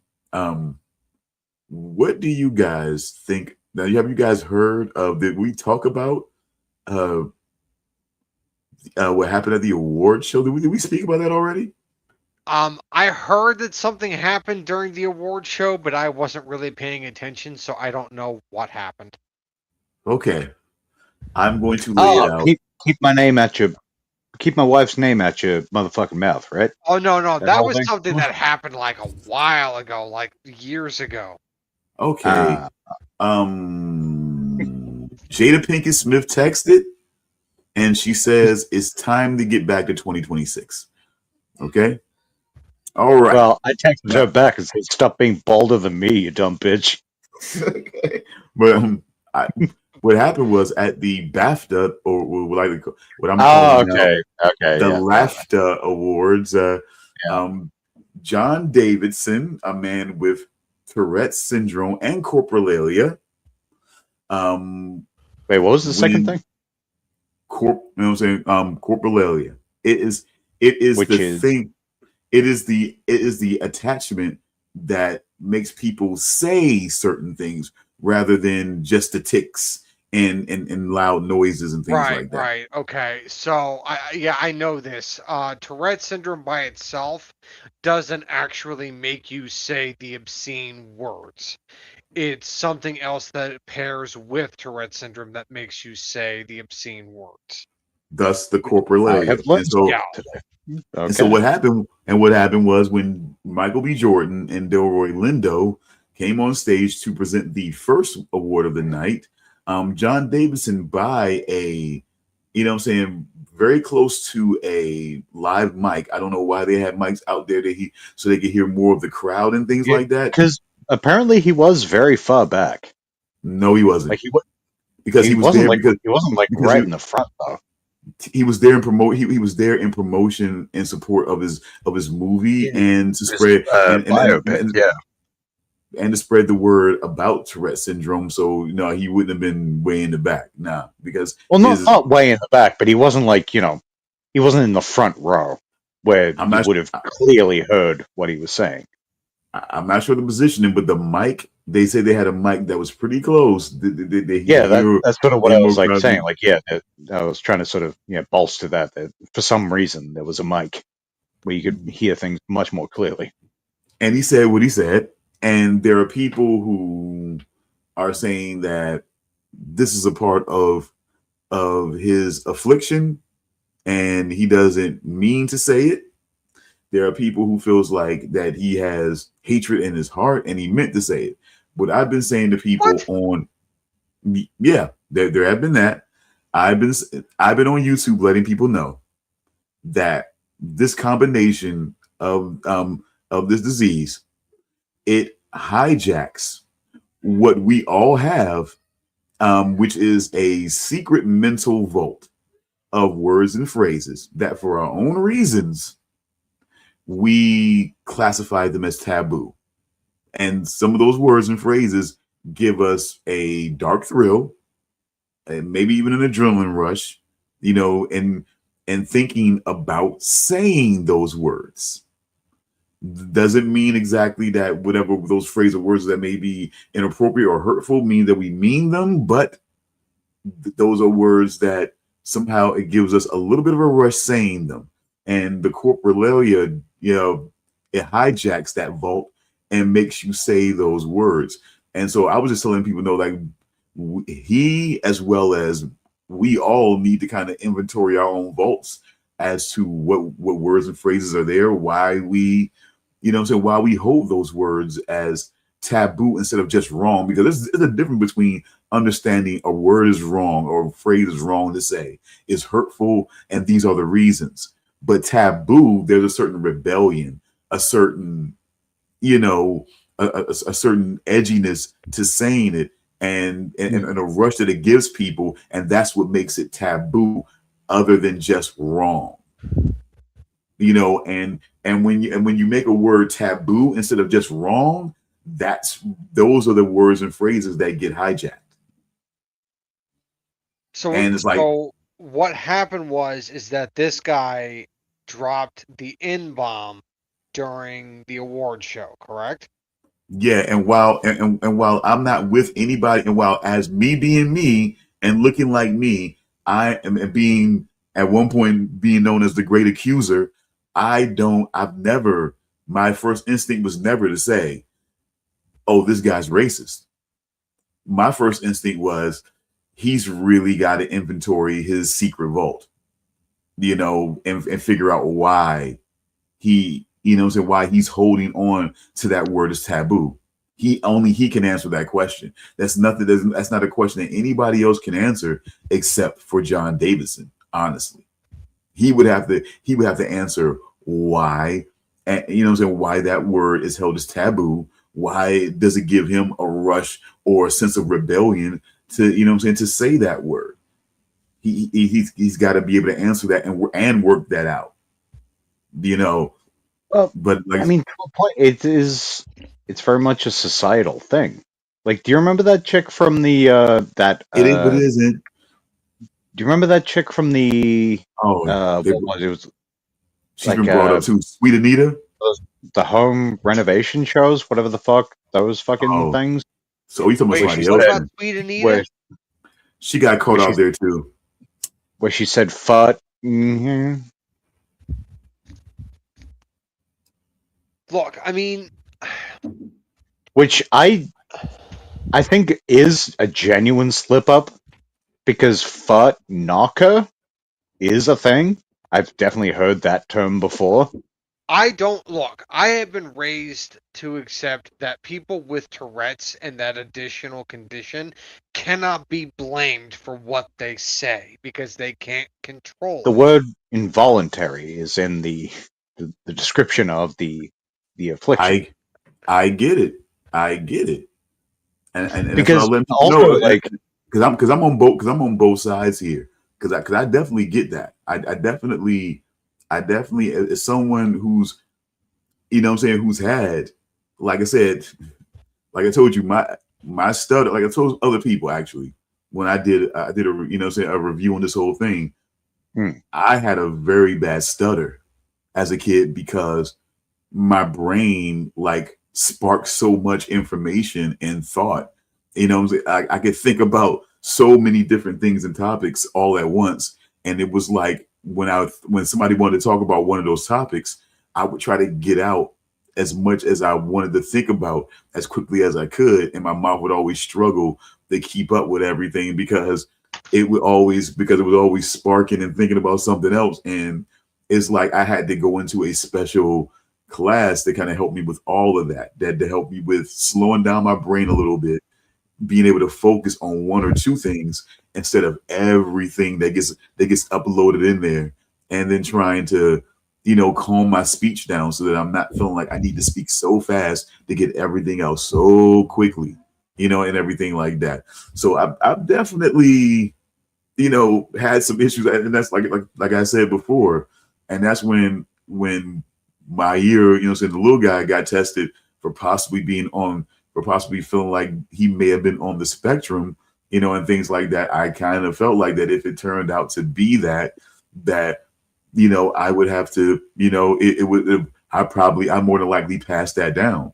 Not that it's a bad thing or a worrisome thing, of course, as I've come to learn, over these last couple of decades, almost or so. So, but yeah, so, and coming from both sides, I'm saying that the act of it is involuntary, but the brain is the brain. And we all, whether we have Tourette's or no, we have a secret mental vault that we keep these words and phrases in, and that are and some that are really taboo to us. And everyone, regardless, because if he doesn't, that's the thing that I'm saying. If he doesn't analyze that vault of his, he's always going to have trouble with that because I don't know if you guys know. But he did it 2 other times that night. Well, but to that, I was going to say this earlier, like, and this is kind of on the BBC. Like, apparently the entire, I don't know if the entire night, but a lot of the night, he was calling the host Alan Cummings, who was a gay dude with the with the name Cummings, TEE, but he was calling him the F word and they cut that out every time. They also cut out, I think, a Free Palestine thing, but that one they left in. But also even see, and the camera thing, see, and that's the thing. The camera thing is fine. But what happened was another member of Ryan Coogler's crew, production designer. She was going after the show. She was going to dinner, and I crossed paths with John Davison, and it was said. Another separate black woman that happened to cross paths with John Davison, and again it was said. And what I'm saying is, he's really got to analyze the mental vault. He's really got to analyze the mental vault, because it's going to keep happening unless he analyzes why this word is so taboo for him. He's really got to analyze that. I do kind of go back to, again, like, it is placed in that space. No, see, again, there's a difference between a word or a phrase being wrong and being taboo. That is a difference. That people might not feel that people might line not is so thin, though. People feel like cocksucker is wrong. A lot of people feel like cocksucker Really? is wrong. See? Who are these people? Where can I find them? I need to educate them. Go to the suburbs. I don't know. You know what I'm saying? But people These feel like suckers in the suburbs. I swear to God. But some people feel like it's wrong. But some people feel like it's just taboo. They recognize people think it's wrong, but it gives them a little bit of adrenaline rush, being able to break the norm and saying it. And so that's the difference between taboo and wrong. I acknowledge it's wrong. I know why it's wrong, and therefore I won't say it. You know, I acknowledge taboo is I acknowledge why society thinks this word is wrong, but I still get a bit of a kick saying it. So that's a difference. That's the line. And when a word becomes taboo, it goes in that vault. And corporalia hijacks the vault to where, for whatever reason, you wouldn't say that. John Davison, without Tourette's, probably wouldn't have said that. No, Garrett, like, I was about to say, like, if I fuck up in a video game, and that's pretty much the only instance, if I fuck up in a video game or something's not going well, I will throw everything at the TV. Things I would never say in real life. If I had Tourette's, I would be fucked. But see, it's every vile thing you shouldn't say. And it's almost pointed at me to a point, because I'm the one fucking up. It's not the TV and the game's fault. I'm pointing it back at myself, but it's just, it feels good to throw the worst things out there.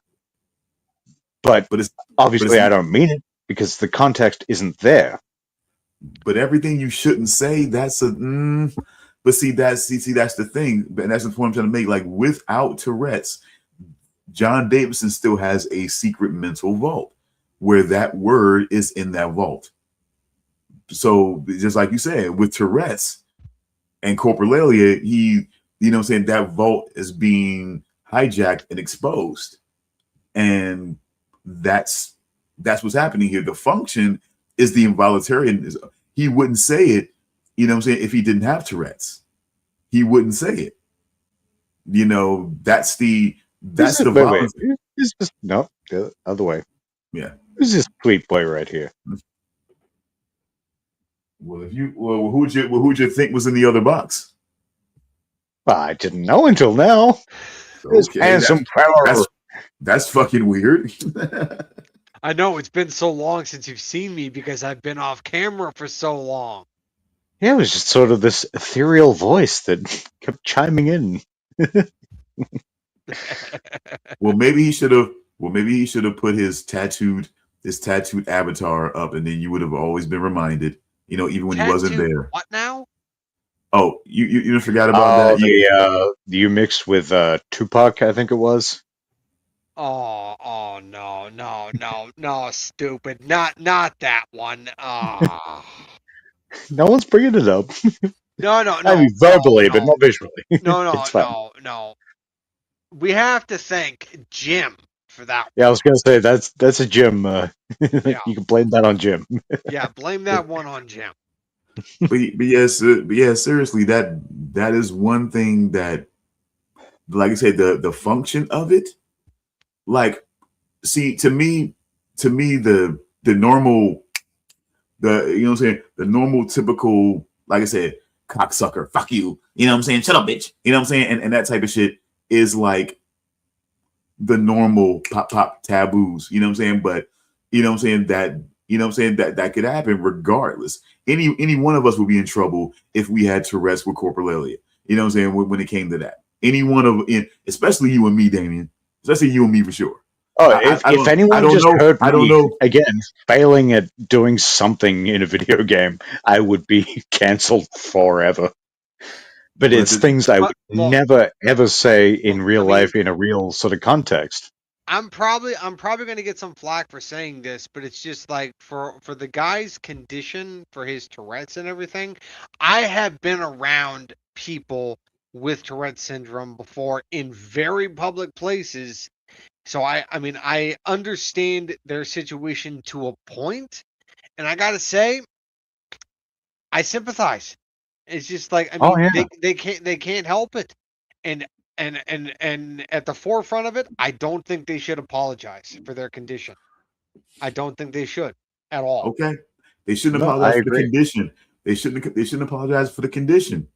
But maybe, just maybe, we all got to apologize for our vaults, because, like it or not, we all have one. We all have one. We all have Yes, this vault. We but all have this mental vault that has these yeah, words and phrases in there that are taboo. That to us are taboo. They're not wrong. They're wrong, and they're because, see, if they were wrong, you never say it. If you knew they were wrong and I'm wrong, I think it's a two-way situation. I think it's a two-way situation. I okay. think that they should feel regret for saying those things, but at the same Not time all those things, but there are certain things that you uh, gotta analyze but that kind of go into the wait, dark space. wait. I just like I think they should feel some regret for some of the things that they say, but at the same time, I think the people that are on the receiving end, the people that hear them say those things, they should at least understand that they can't help it.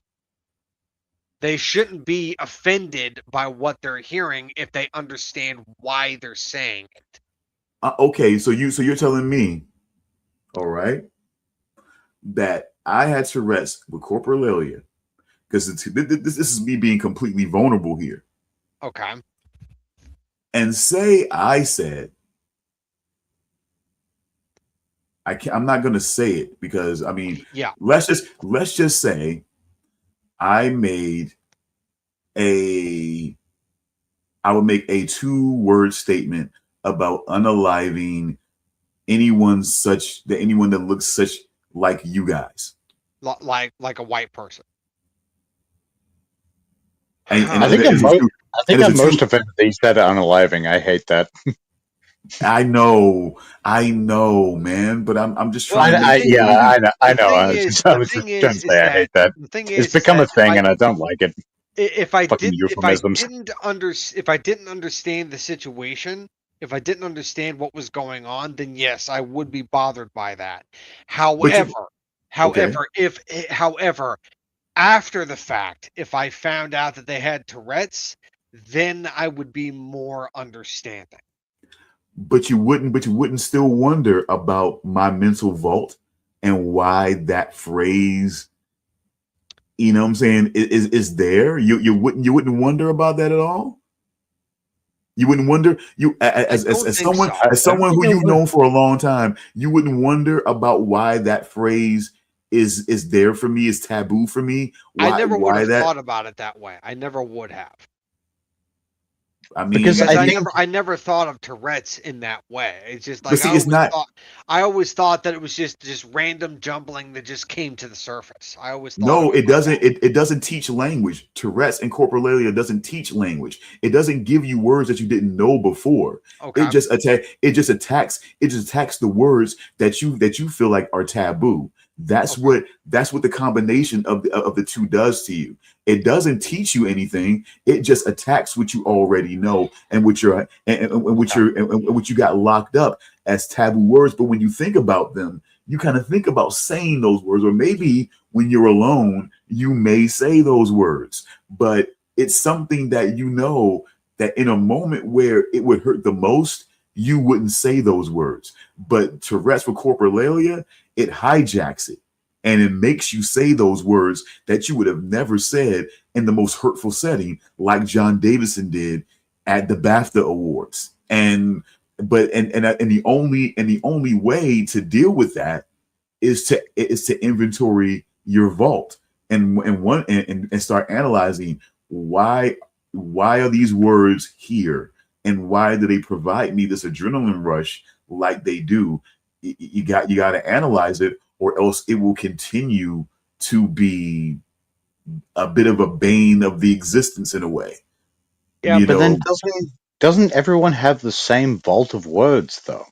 Because again, that is we're not taught certain taboo for things me. are what Think they about are it. though. Think about it. That's not. Why would it be taboo for me? well, Well, exactly though, Why would that but word be taboo for me? it wouldn't be for you. But for a white guy, he's taught that he's not allowed to say that. But So why? for different But people, you're going to have different vaults, but his vault is theoretically going to be the words are, same as any white person who has been. yeah, but words are words. You don't think cocksucker is a wrong phrase to say, and you Well, uh, have your reasons. I kind of, But I kind of do, but it's I'm not but afraid to say it as well. that's taboo. Think about that. That's what takes it from wrong to taboo.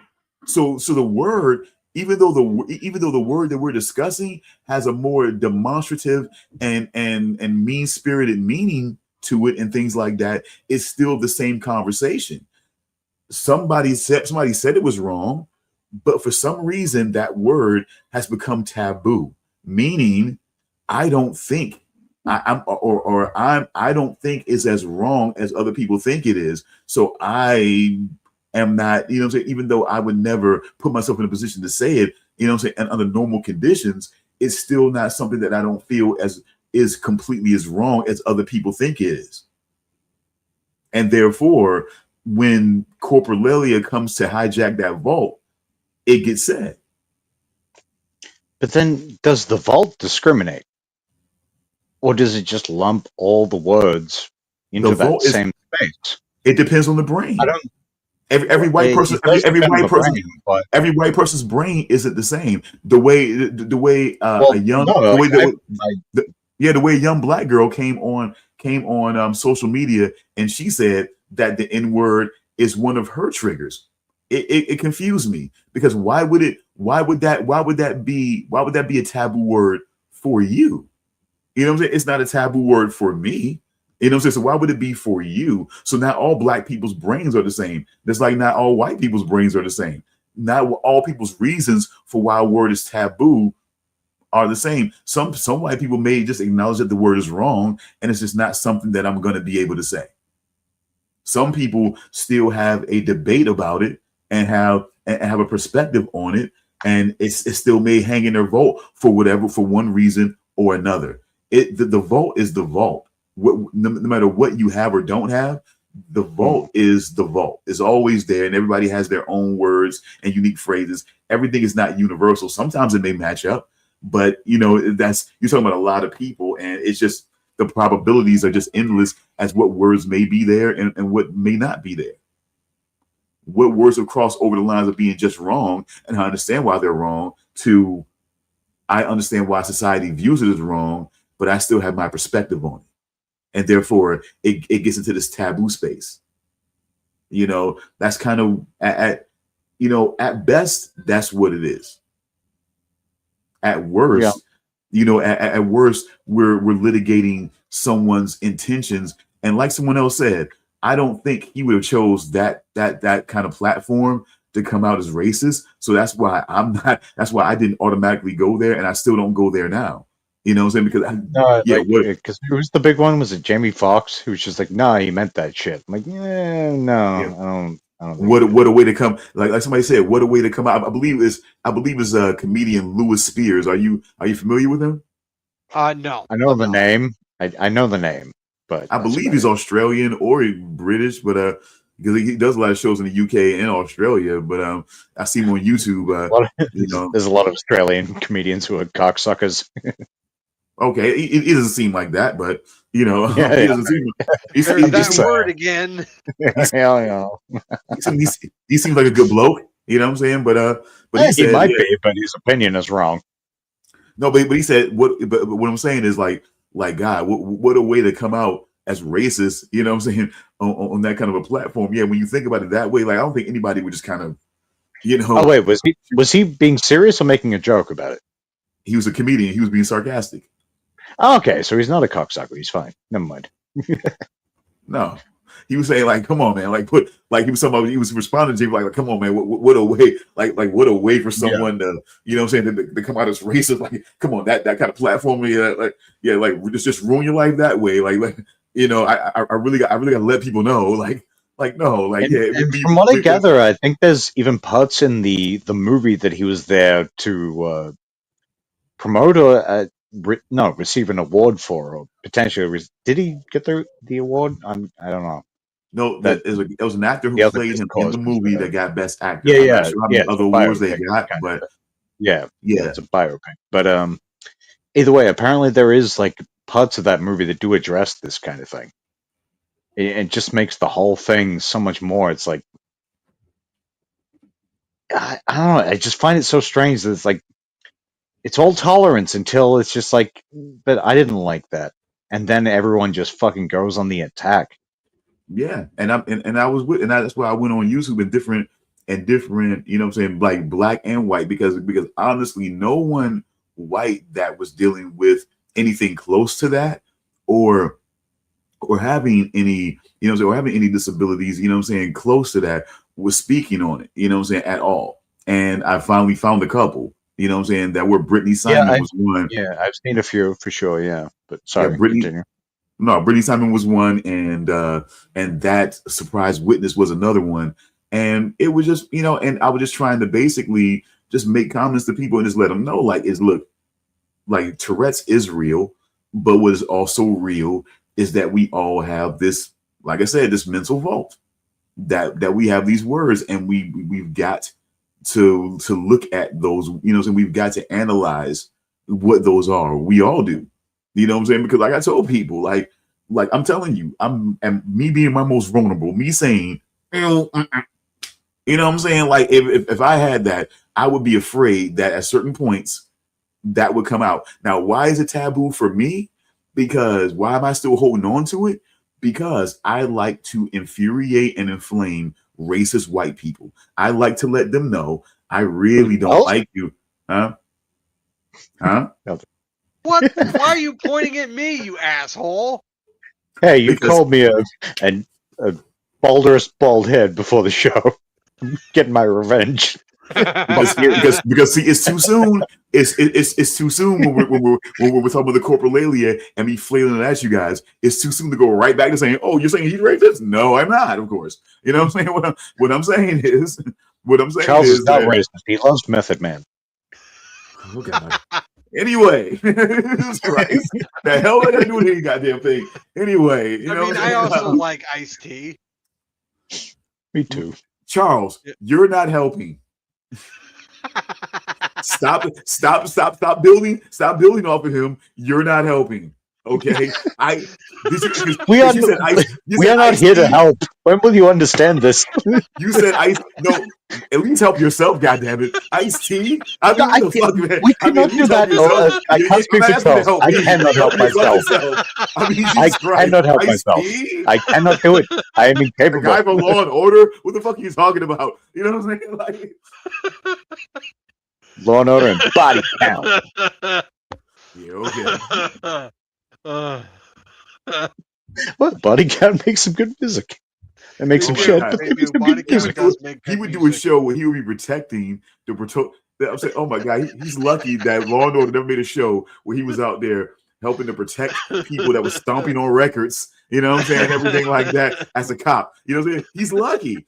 That could have happened to him. That could have happened to him. But anyway, what I'm saying is, look, that phrase I've held on to it because it's to infuriate those racist white people. Let them know I really don't like you, and yeah, I would be okay if you weren't around. You know what I'm saying? And that's why I hold on to it. But I know that For me? phrase.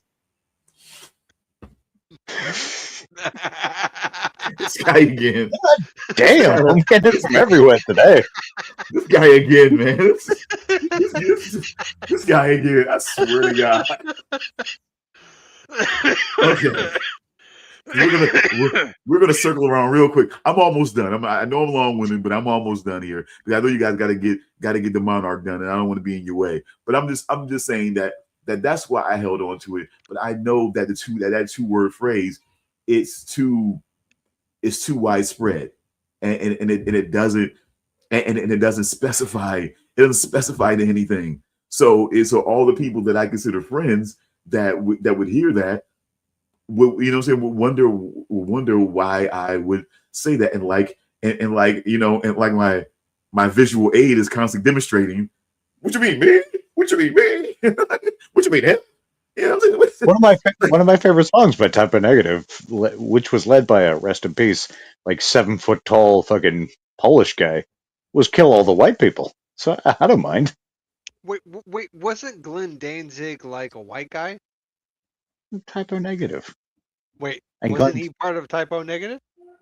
oh my God, sir, no. No, you know, I think you just got I think you heard Danzig, but he wasn't saying Danzig. No, I don't know no. what just I happened. legitimately thought Glenn Danzig was the lead singer of Typo Negative. It was Peter No, Steele. Glenn Danzig's still alive with his hairy chest and his mother. Tell your children not to Glenn walk my Danzig. way. Glenn Danzig Oh, got to start. Then Glenn Danzig got to start with the Misfits. You know what I'm saying? Initially, right. but Okay. he I didn't. I am such a moron that needs But to improve my musical knowledge. funnily enough, but funny enough, as it were, he didn't. He thought they weren't professional enough. Like it's the Misfits, but he felt like they weren't professional enough and wasn't. So he branched. He went on his own and then started his own band, Danzig, and that's been what it's been. And you know, it's been all There's been about some good Danzig. stuff. There's been some, yeah. You know. Yeah, and then of course I dedicated. he's It's been like some great stuff roaming because around with his hairy chest. almost every year, I at least dedicate a couple songs to my mother on Mother's Day. But almost every year, I dedicate "Mother" to my mother on Mother's Day. Mother. It is a I, great song. I dedicate, you know, and I know it's twisted, and I know it's more about conflict than you know what I'm saying than about love. You know what I'm saying? I Still, mean, it just hits that right thing. It's like, yeah, just don't focus on the lyrics too much. Just hear the word mother and how passionately he's saying it, and that's what I'm trying to communicate. because you look into the lyrics and you start hearing, if you want to find hell with me, I will show you what it's like till you're bleeding. Then yeah, you know, Yeah. it takes It's like, it takes a different don't turn. worry about that so much. You know, I love you. Okay, just I'm just saying, that but seems a bit excessive. it's my dark humor. My ear, why are you back? My ear, no. 1 second, guys. Talking about yourself. Yeah. Sorry. Yeah.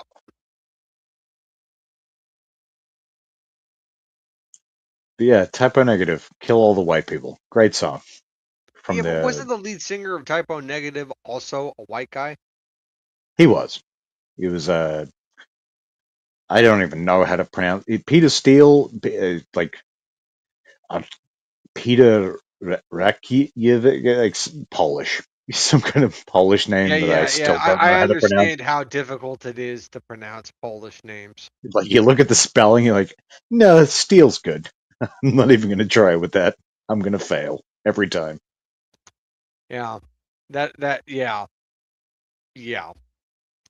Man, amazing talent gone way too soon.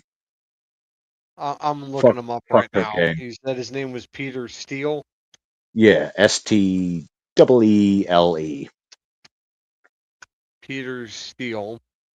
Used to he used he died in 2010. Yeah. Used chains as his strap for his bass. Like big heavy chains. Wow. Just a massive guy. Big personality, big guy. Extremely bipolar. But just a crazy talent. Peter Steele. Let's see. I'm gonna try to see what he died from. I believe it was, well, I think it was a heart attack, but it was from cocaine abuse, if I'm not mistaken. Died from sepsis. He died from sepsis caused by diverticulitis, I think. Initially reported as heart failure. Okay. Cocaine. If you wanna die alone, but wanna kill bone, cocaine. You never heard that song? You never heard that song before? Cocaine, cocaine, cocaine. You know what I'm saying? But it's different lyrics. I've heard the song before, but I don't remember who does it. That was what's his name? Goddamn.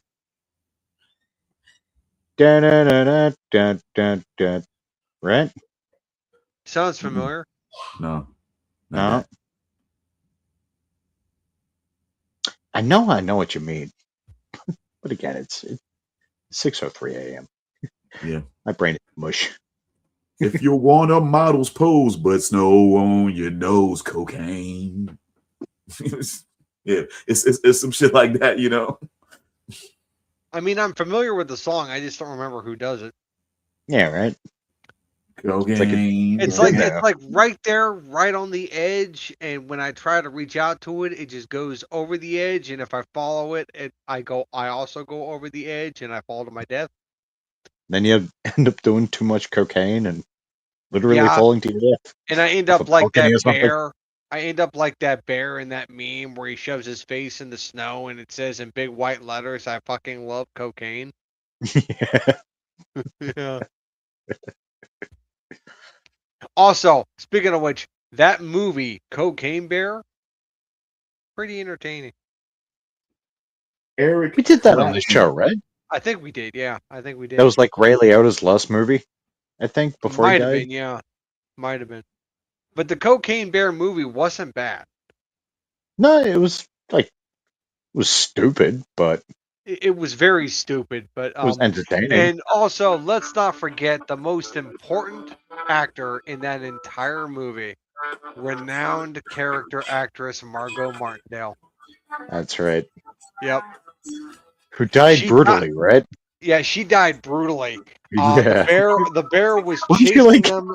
Didn't she get fucked up, then put in an ambulance, then like fucked up and dragged behind the ambulance or something like that? She was on a gurney and she fell out of the ambulance, and then her face first type thing.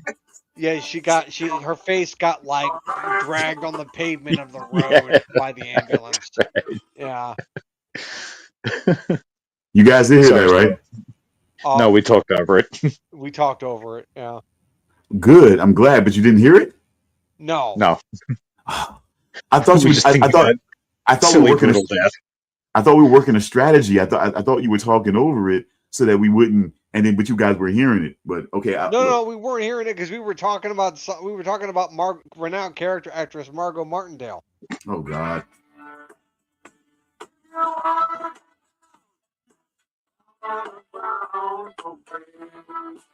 I mean, yeah, we know the song. Eric Clapton. Oh, it was Clapton. Okay. It was Clapton. Okay. Because I was thinking of Goodfellas because there was a different song in Goodfellas, I guess. Yeah, I just I've kind of listened started. to Clapton on occasion.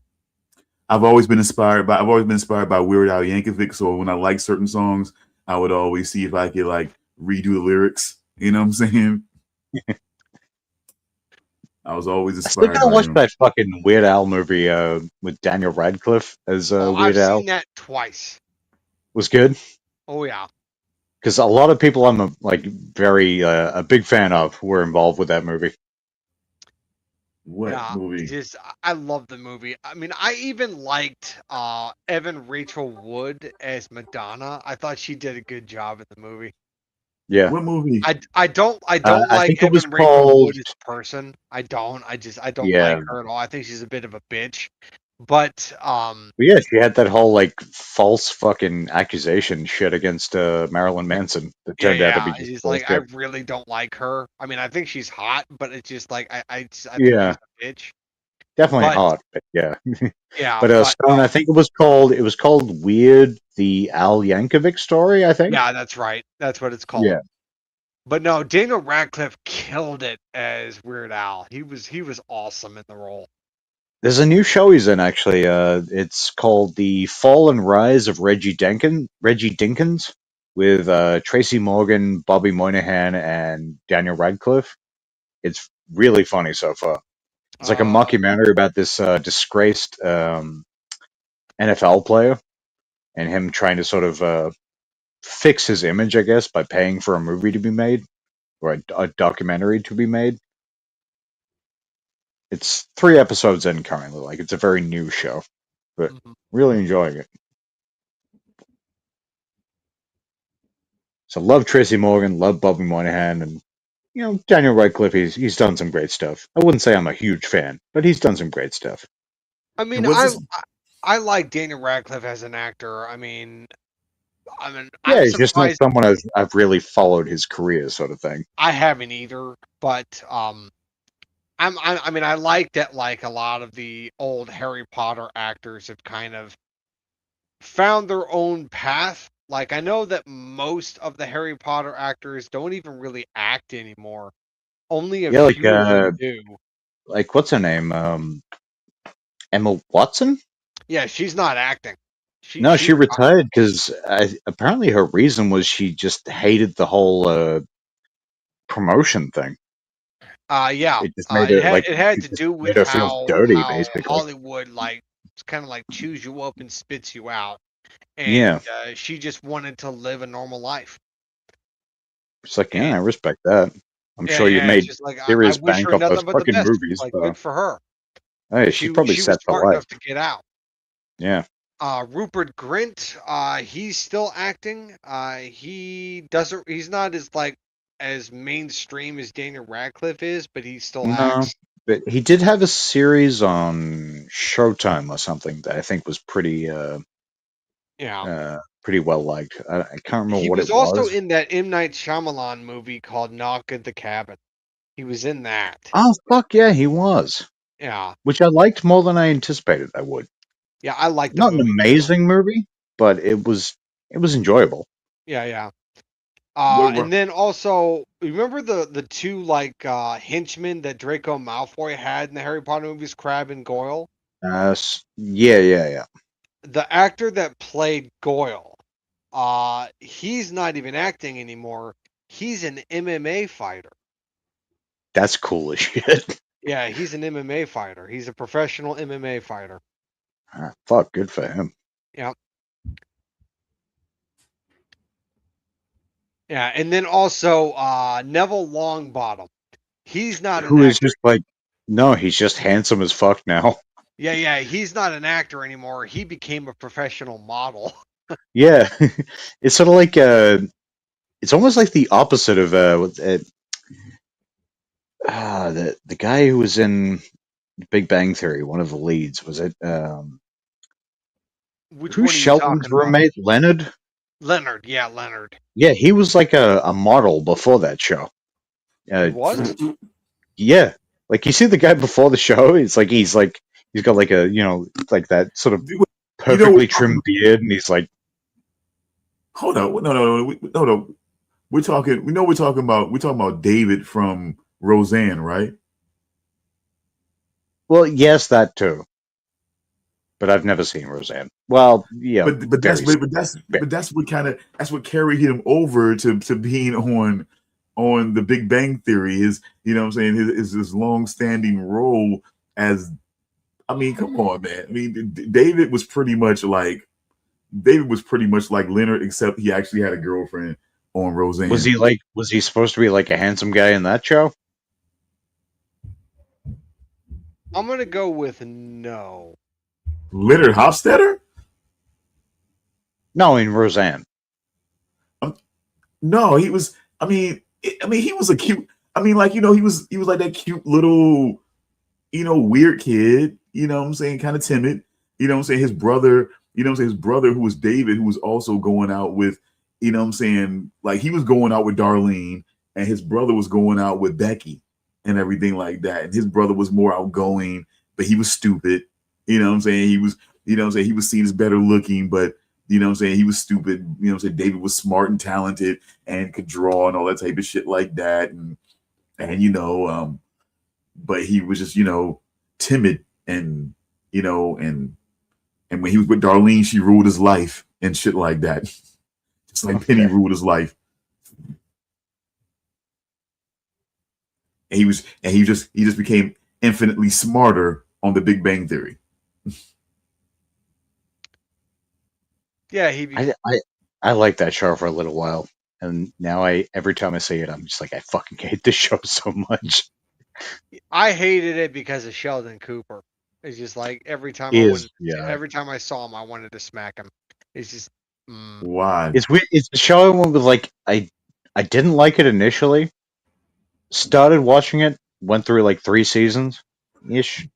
Do Then y'all I do, went do back you to feel like being he's like, I fucking hate this show. I did you feel fucking like he hate was mocking everyone in it. something? Do you feel like he was? Do you feel like he was mocking something deeper than just No, being a nerd? he's just an insufferable cunt of a human being. yeah, what Damian said. But you don't. But you don't think there may be something to that? I mean, No, insufferable cunt. it's even when he got with what was it, Amy? Even when he got with Amy, it just like he didn't I even. think that's when I checked out. It's 2 Sheldons. One was terrible enough. Now you got one with tits. The No, she fuck out was of here. no. She was a Trojan horse. She was always trying to fucking change Sheldon and pull him out of his shit. You know what I'm saying? Every Yeah, damn time. but basically by being him, but a little less so. That was No, still pretty much the same person. no. He would have been completely fine with treading time with her and not having sex. She was all about trying to have sex with him for for the most part. He probably Okay, would have went.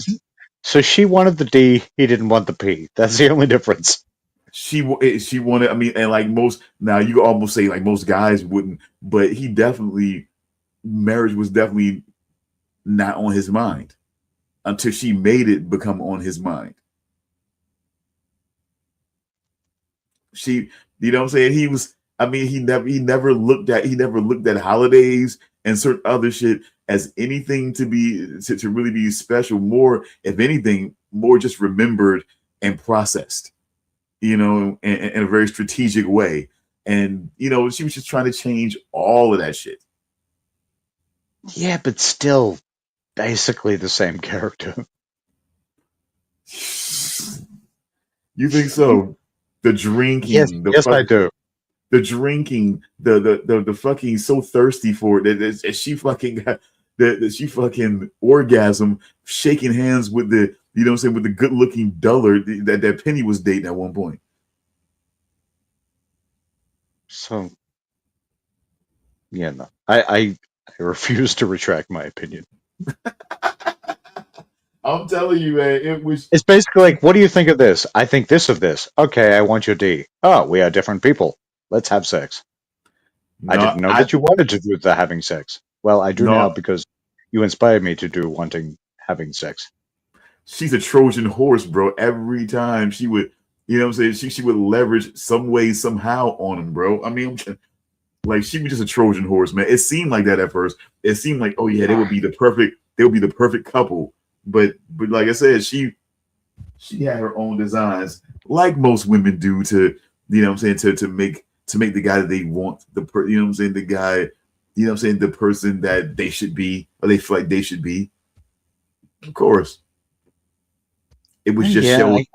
I can't say I don't want someone similar to me, but I don't know if I want someone that similar to me, though. She's not if she was, she's nowhere near as regimented as he is. No, there's no way you can say that Amy is as regimented as regimented as Sheldon is, and as rigid as Sheldon is. She is not. Her work with the monkey tells you that. Don't know if I got that far. I don't know. She's giving monkey cigarettes and all types of other stuff, man. I mean, just different stimuli to, you know what I'm saying? This see what's going on. I mean, she's a weird being, but like I said, I'm telling you. I don't know if I want a woman that's into animal cruelty either. I mean, she's a scientist. You know what I'm saying? Well, you know what I'm saying? She's a scientist in like the 1970s way of being a scientist. We like, let's just do whatever the fuck we want to animals. Hopefully it's interesting. She's working with the brain, you know what I'm saying? But look, I'm just saying, man. I'm just saying that I will stand by the statement that Trojan horse, bro. You know that she was definitely a Trojan horse, and then once she got in there, she was definitely trying to be a more normal couple and everything like that. You know, it was almost to the point Sheldon was not thinking that he would ever have to move out of his apartment with Leonard. Yeah, I definitely didn't get that far. Yeah, he never had any thought that the relationship could or should progress to a point that they would move in together and he would leave his apartment with Sheldon. I mean, with Leonard, when everything is to his liking there.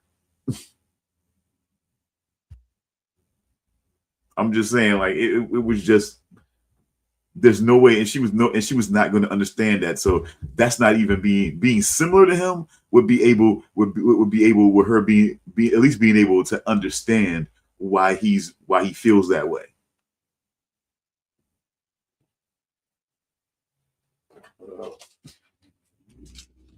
No thoughts? I'm trying to think of thoughts, but I don't know. I still think they're the same people. It's getting late also, and I guess I better let you guys at least start getting on the Monarch conversation. I made a thumbnail. It took me all of 20 seconds. We should respect that. Yeah, respect the 20-second thumbnail. Clip that, Damian. Wait, that's me. All right. So, Monarch Season 2. I wish they'd had a recap of the first season, but I think I remember enough. They did have a recap. Okay, the one I got legally didn't. Lack of I heard lack of monsters. I mean, how was the monster content do you remember from last year? See, that's the thing. I mean, if there was, I heard there was. It was spaced out last season for sure. But it's supposed to be. But it's supposed to be about the monsters, not about the people's experience, though, right? Well, that was that was one of my criticisms last season, is that they focused too much on the humans and not enough on the monsters. But then I think that kind of had a payoff, at least so far with this season. We sort of we got all that out of the way, I guess, in the first season. Yeah. And then now we've just sort of, I think, hit the ground running with season 2. There's been probably more monster content in the first 2 episodes than the entirety of season 1. I got to be honest with you. Not quite. Maybe I'm exaggerating a little bit, but I got to be honest with you. I think that the people who made Godzilla, you know what I'm saying, Godzilla, oh my God. My favorite one, and why am I forgetting the damn title? it's that one where they, I mean, it's the one where they basically, it's the one where basically the human element and the Godzilla element, they just did that shit perfectly, man. -1. Oh, I was going to say Godzilla 98. You beat, -1. I believe that the people who made Godzilla -1 were handling Oh yeah, the Monarch show. I think I think the balance between the two would have been fucking awesome. You know what I'm saying? that movie was pretty much perfection as far as the balance goes. It really was. And Which we've got a new one coming. I don't know if it's this year or next year. Soon, because they teased it like somewhere towards the end of last year. And by teased it, I mean they just had a trailer that was like 30 seconds, and you see the title. I think it was Godzilla -0. Yeah, -0. Hmm. Does that mean it's going to be a prequel? I don't know. I wouldn't think so. Well, remember at the end of -1, the woman that kind of acted as the adoptive mother of the child, Yeah, and the wife of the main soldier guy. Um, she has like this like mark like that's like growing on her body. yeah, like seemingly, I guess maybe infected or something with something. Yeah. So they might make a reference to that in the next movie. I mean, they Possibly. could. I mean, they could. Fuck I mean, you, did you? Jim Brindle is good. We don't touch peepees. I mean, good. I mean, did you? I mean, did you see the? Because you do remember the regenerative powers of that Godzilla, though, right? Did he have regenerative powers? I need to go back and watch the movie again. It's been a while. Yeah, I want to go back and watch the black and white version. I saw From- the in color version with English dub. I didn't watch the Japanese Yeah, version. I watched the color with subtitles, but I would love to see the black and white version. but hold on, Which I guys. You also remember? would like to do with Logan. Keep forgetting about that. Okay, I will never watch Logan again. Hated it that much. I thought it was boring. I disagree. I didn't understand the hype for that movie. Stop. But look, real quick, guys. Stop. Before we Stop. level up into that, you remember the scene in Godzilla -1 where he's chasing them in that boat. He's right in the water. He's right behind him in that boat, right? And they get like good like the final sequence where they was sort of they had their end game plan. No. When they were in the boat, that was the planes. Oh, you know what I'm saying? initially. Okay, yeah. They were in the boat, and he was right behind them, and you know what I'm saying. You could really see his face. He was right behind him with the boat, and they got a good shot off in his face, and he started to regenerate. Yeah. Okay. Yeah. Because they sort of like blew a hole in him, and it just started growing back. Yeah. You would have thought he was done. I mean, he started to regenerate like instantly. You know what I'm saying? Like, it was crazy. Like that was something I had never seen. I was like, I can't remember seeing anything like that in any other Godzilla that I watched. Like that kind of regeneration. We used to bounce off or whatever, but like to really catch a good shot like that and regenerate, that was crazy. So I'm trying to think, what was the way they defeated him? It was like did they like freeze him and sink him? Or sink it? I don't know if we have a gender on Godzilla. I don't want to be Shin insensitive. Godzilla. That was Shin Godzilla, okay. Which had a fucking cool ending. When they showed like the sort of frozen version with all like this sort of weird humanoid things branching off. Wow. Hold up. I did not see. I must not have seen Shin Godzilla then, honestly. My God. I would have remembered that. Yeah, it was like so the plane thing happened, but they had something really, they had a really big bomb. They had a really big bomb in the, you know what I'm saying, in the plane, you know what I'm saying, with the guy. He was going to sacrifice himself because the whole thing centered around him like not doing anything when, you know what I'm saying, when Godzilla attacked you know what I'm saying, that base that he was at or whatever. You know what I'm Yeah. saying? He didn't do anything. He came home, he survived, and I guess the word somehow got out. And so he was dealing with a lot of, you know what I'm saying, depression and regret, feeling like that Yeah, he because had cowered it out. he was a kamikaze pilot that didn't do suicide, do unaliving.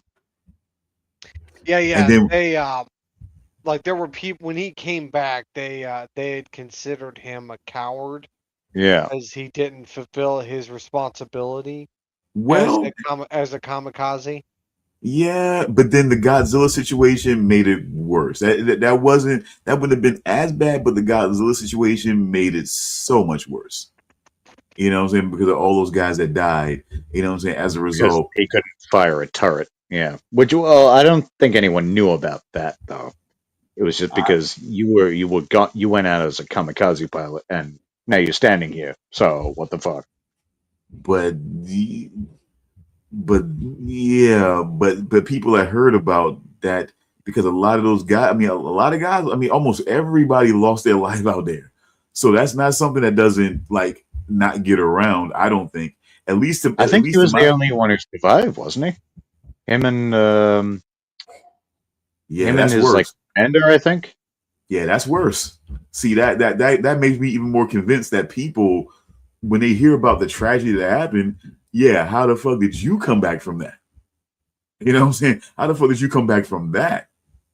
You know what I'm saying? Like you can make a choice not to be a kamikaze pilot, but when Godzilla comes and tramples and fucks up everybody else, and somehow you make it out, yeah, that Like you I could be know. wrong. I don't think anyone like public wise knew about that though. I think that was just him and his commanding officer or whatever, the guy who eventually like turned around and helped him in the end. I, I don't know, man. But see that's Because that's I the think if the public knew, they would have been more or would have been less like, wait, what the fuck is this thing that's stomping out town? but see it wasn't the town. Well, It was this right. military, it was a military installation that they had somewhere else where he had, you know what I'm saying, where it attacked. And basically Yeah, but after that's what I'm saying though. Like I think only like 2 people survived from that. So who's going around telling about that? So I don't think it's he's the volunteering that information. it's the military. It's the military. They would know. Oh And they yeah, gotta but and they gotta I don't think inform they're going and they around gotta broadcasting like we got stumped by a giant iguana or whatever you want to okay, call it. okay, but they gotta inform people that their relatives are their relatives that were in the military are gone, Damian. They gotta Yeah, inform well, yeah, them. but I don't think they're going to be like, hey, so by the way, your husband, your son's dead. It was a giant lizard. It would have been like, no, it was a bombing or something like that. Because you're thinking after all of this time that Godzilla was not a lore and not a situation. It was something they were trying to keep a secret of this very real thing that just attacked At that and, point, and yeah. nothing happened to it. Yeah, I don't feel that. I don't feel that. But then why Because was everyone so surprised when it happened again? It was they weren't like this unprecedented thing. surprised or terrified. Oh, I mean, you can be 2 things at once. No, I don't think so. No, I don't. so I I think. can't be horny and sad at the same time. Because I'll tell you, sir, it's happened many a night. Well, um, it depends on it depends on which sad we're talking about. There's different kinds of sad. You I could be know. 2 types of sad at once. Yeah, you can. You can be the kind of sad emotionally, and you can be kind of sad where your friends look at you and shake their head and don't invite you out. Well, There are different kinds of sad. you could buy some KFC and be like, "This sucks," and then be also sad that you wasted money on it. See, there's multitudes, and I contain them, sir. Yeah. I would still say that surprised and terrified are yeah, one's going to prevail over the other. And when you see when you see Godzilla, you know what I'm saying, standing there, you know what I'm saying, wrecking shit, you know what I'm saying, or standing in his presence. I mean, that's a terrifying sight. I don't think it's a surprise like that you just don't know. You just don't know where it's gonna come. I mean, again, you hear about some monster that's out there attacking people. You don't think it's you know what I'm saying, you don't think it's gonna come and actually attack your city. And it's You also know? not the same Godzilla though, too. The first Say one's again? like T-Rex size. The next one's like level of city size. Yeah, but then also you gotta understand they couldn't take that one down. They couldn't take the T-Rex one down. Well, no one tried. Nobody was hold on, wait a minute. Hold on. There was no one shooting at that thing? Maybe with rifles, but with anything that would actually potentially take it down. Like the thing that he had. Oh, okay, Yeah, I get it. it like because like it fucked up shit and everyone like real quick, and he was the only one in a position that I don't think it would have helped, but he was in like the plane. I think it was the plane, like the gunner spot in the plane. I think, and he just like he froze up and didn't fire.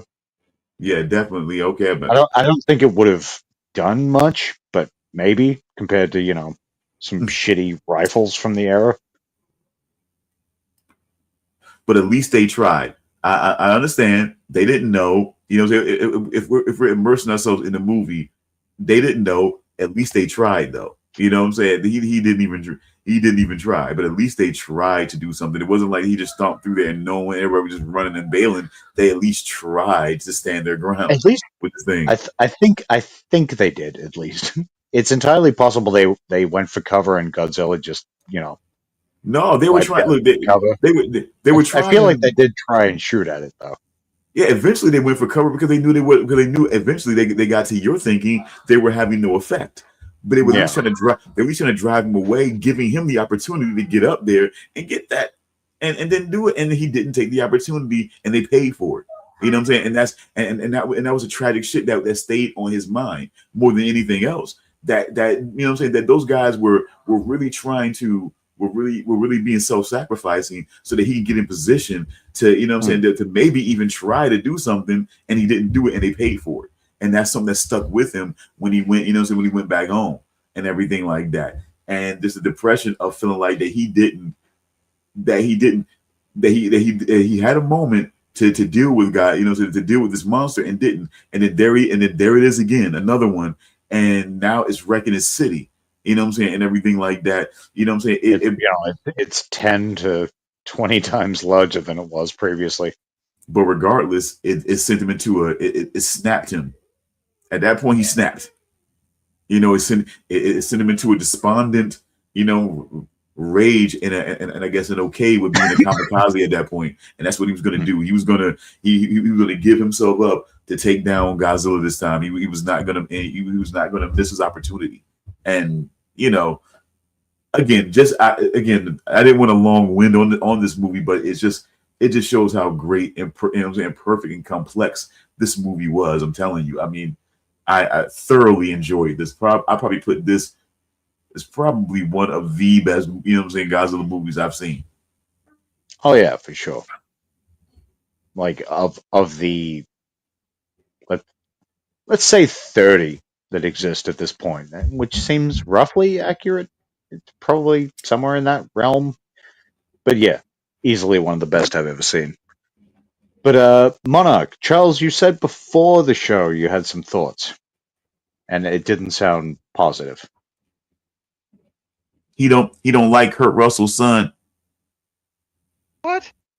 No. I liked episodes 1 and 2 of season 2.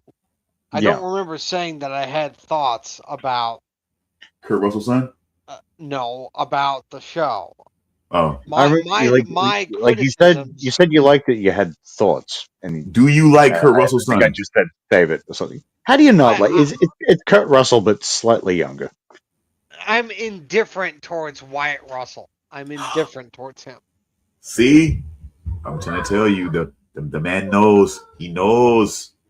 Knows about what? I mean, he's an actor. He acts. He does No, movies and shows. no. Big whoop. What I'm saying is, I know. I knew I had the vibes. I knew you didn't like. I knew you didn't like Kurt Russell, son. I said I was indifferent towards him. I didn't say I didn't like him. Oh, you could give or take. I could give or take him. I could give or take Wyatt Russell. I could give or take him.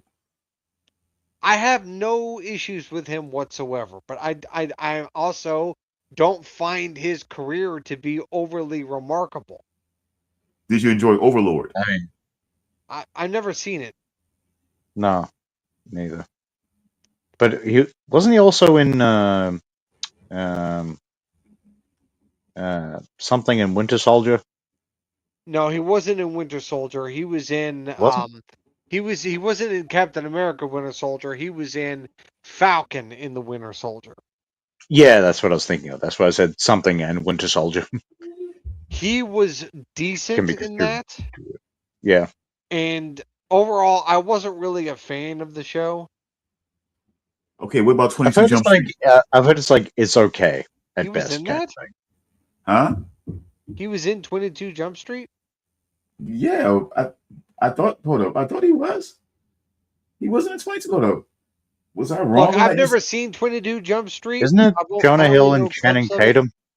Yeah, Well, The only thing I know about the Jump Street movies is the he origin. was. He totally was. I knew it. He totally was. The only thing I know about the Jump Street movies is that it's the origin of the popular meme where Channing Tatum goes, "My name is Jeff." yeah, yeah. I've never seen them, but yeah, I do recall that. Yeah, but so you guys never seen 22 Jump Street? Wow. Nope, never seen it. Nope. I've never seen And 21 Jump Street either.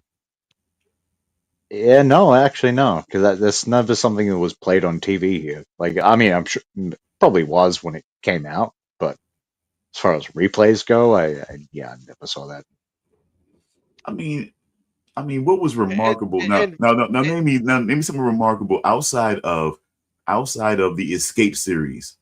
Name something remarkable name something else remarkable from Kurt Russell. Stargate. Oh shit. Okay. Damn it. All Death right. Proof. Huh? Oh, okay. Okay. Remarkable. It was some okay. Planet Terror was better. Compared to what? Compared to Death Proof. Okay. It's so different though. I I can't. thought you were going to compare if that to Stargate because no, Stargate I'd say is some of his best work. Stargate, I do. I mean, it was a substantial movie. I'm not gonna remarkable. I agree. I agree. Remarkable. Stargate I'm was going past remarkable. though. You just brought it up earlier. Not remarkable, but I love it. It's cult classic. Yeah, Come on, doggy. it's Come on, remarkable doggy. in some way. It was remarkable. It was The remarkable to thing, see. the fucking thing.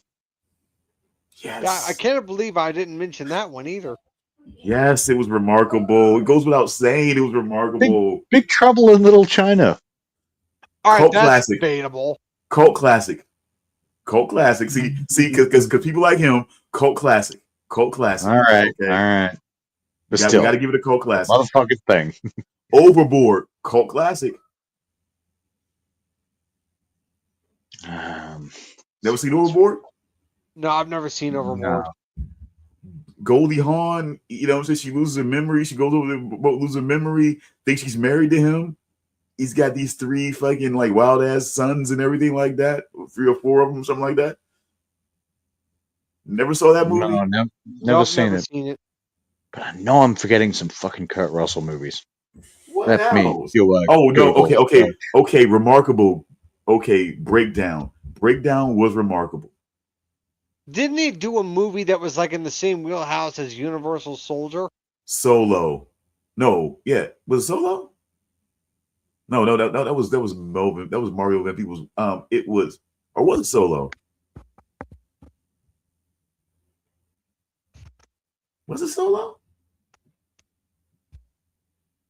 No, that seemed that would be more. Let's see, Kurt The Hateful Russell. Eight. The Hateful Eight.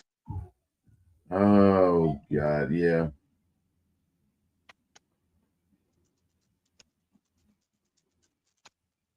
No, God, what is it? What's the name of that movie? Oh my God, what was the name of that Kurt Guardians of the Russell? Galaxy Volume 2. One of the best movies of the MCU. Let me see. Now you got my head. Now I am so No. Soldier, starring Kurt Russell. What about that that movie? okay. Soldier. It was pretty good, but not so remarkable. Remarkable though. That draft was remarkable. Okay. Forrest Gump. He was Elvis Presley, uncredited voice. So how about that? Okay, Mm, 3,000 Miles to Graceland was a great movie, but yeah, more of a cult thing. I didn't really okay. enjoy that. Okay. What about let me see. Let me see. Bone Tomahawk, I think remarkable, but probably more of a cult thing. What do we feel about unlawful entry? Have you ever seen that? Know the name? Don't know if Oh I've my seen it. God. You know he's got a movie in 1969. Yeah, I was looking at that like, God damn, he's been acting longer than I thought it. I even heard about that. The computer wore tennis shoes. His first thing was 1963. It happened at the World's Fair. Roll. Boy kicking Mike. Uncredited cameo. It's not really a cameo at that point, but whatever. But he actually did do Elvis in 1979. 1963 would have been 12. He did? Yeah.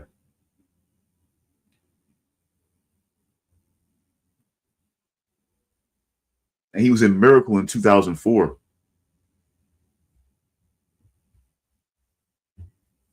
You know about the USA beating Russia, I think. Yeah, it sounds kind of familiar.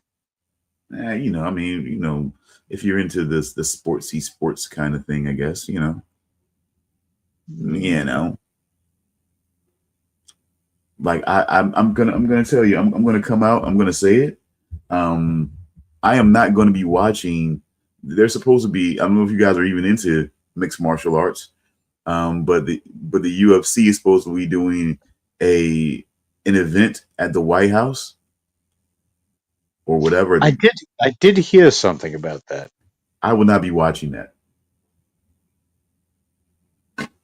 I don't know. It's something I like, but I don't keep up on whatsoever. I won't be watching that shit. I won't be watching. I won't be watching that event. I'm sorry. I may miss out on whatever they try to put together, but I'm just not gonna. I'm not gonna watch it.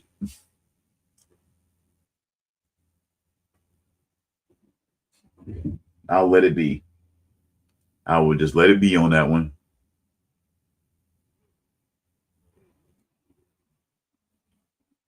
But Sorry, I was just reading up on a never mind.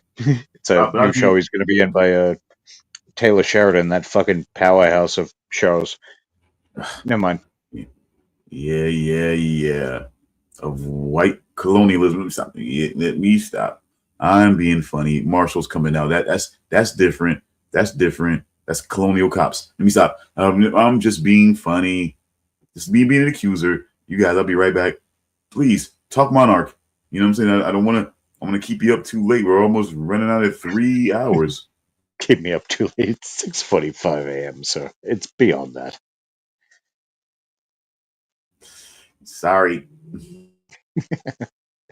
I'm not dead, so.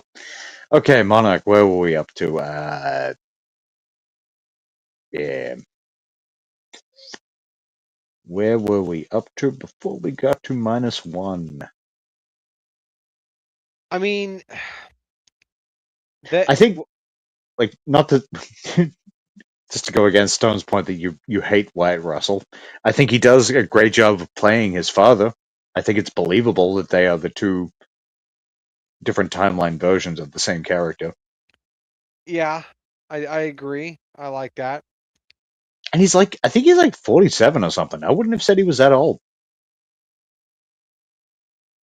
Really, Yeah, I think it was something like that. I'll just do a quick check, but Wyatt Russell.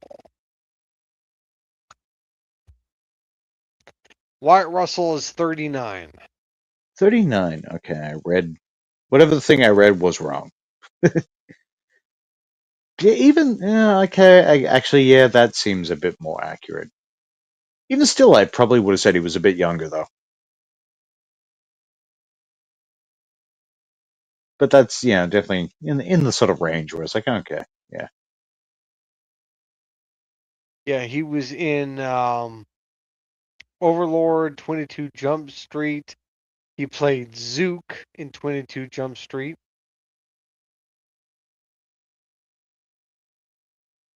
There was a Yeah, couple of those, right? Or was the first movie called 21 Jump Street as a movie, and then 22 was the sequel.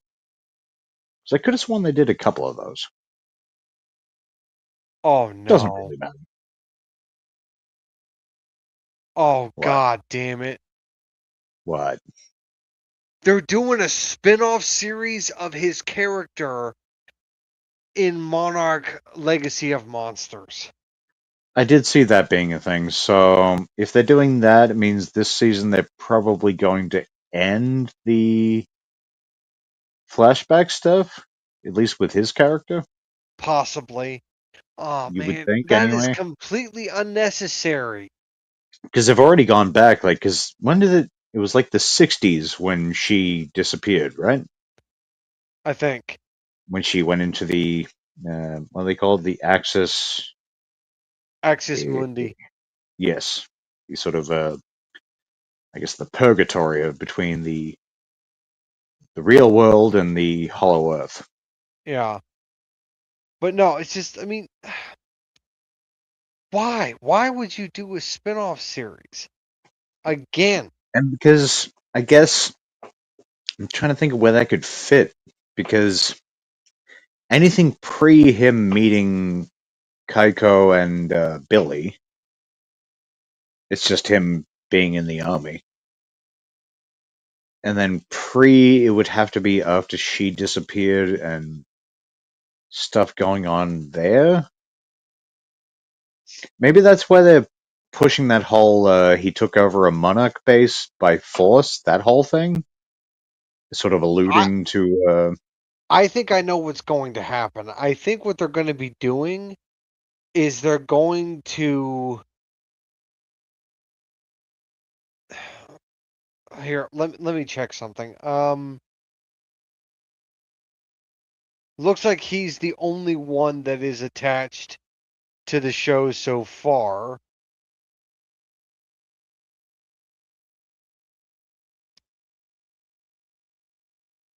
Oh, okay. So this is after they rescue him from Axis Mundi after he went there the first time. So this is when they rescue him in the 1980s. has that been referenced? Yeah, back in It season was? one. Back in See, season one. see, this is why I wanted a recap. I completely forgot about that.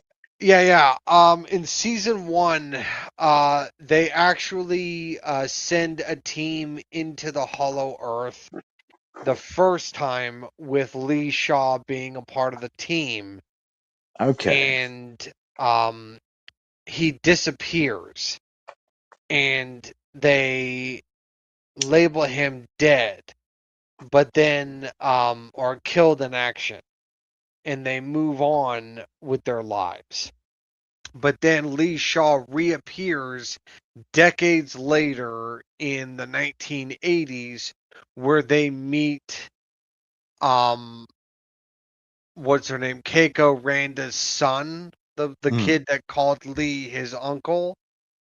Yeah, yeah. He's now an adult, and it's now the 1980s, and so yeah, just like they're going to be focusing on his actions in the 1980s. Okay. I mean, So I could see that working as an at best like 2-season thing. maybe. Like at the most, like I don't see it, yeah, it being a particularly long running thing Yeah. unless you really want to stretch it out with some filler. But as a limited thing, okay, I could be down for that. Yeah, I mean, it could work, but like you said, there's not really a whole lot of opportunity to go for very long. And goddamn, did you see them pull the Godzilla '98 in fucking Monarch How? when they're trying to sneak past Kong? And he rolls over and his arm sort of fucking swings Oh, like the down. They all scene get out where of the way. the cameraman in Godzilla '98 was like Hank almost dead. Azaria, yeah. Yeah. When he's sort of filming up and he's like, and the You know, foot I comes thought down about that too. and he's I between was the toes. I was like, yeah, oh, like surely that's not an accident. yeah, that had to have been a reference to that. Yeah. It's gotta be, right? Like I know that I'm sure that's probably happened in other things, maybe, but that's that's since I was 7 or 8 when that movie came out. That's been stuck in. Yeah, it would have been 7. That's been stuck in my head because How old as was I when Godzilla '98 came out? 27. Let's see. No, I wasn't. God, I'm not that old, asshole. But let's see. I would have been 10 in '95. So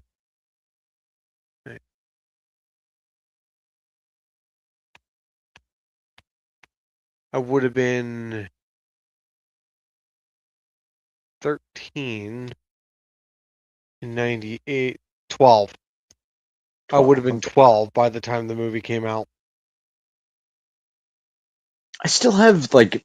I know people say it's the Hey. worst thing ever, but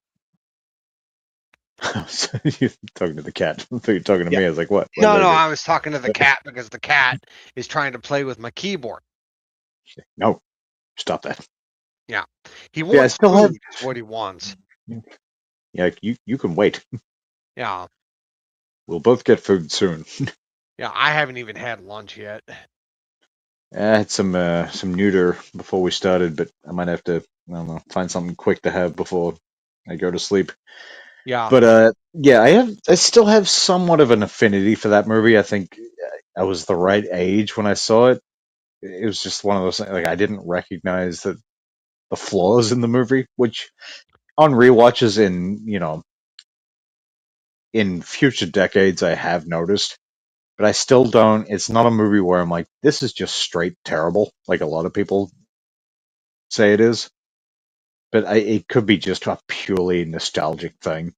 I just Godzilla have, is a mutated iguana in that movie. yeah. And Matthew Broderick is Greek.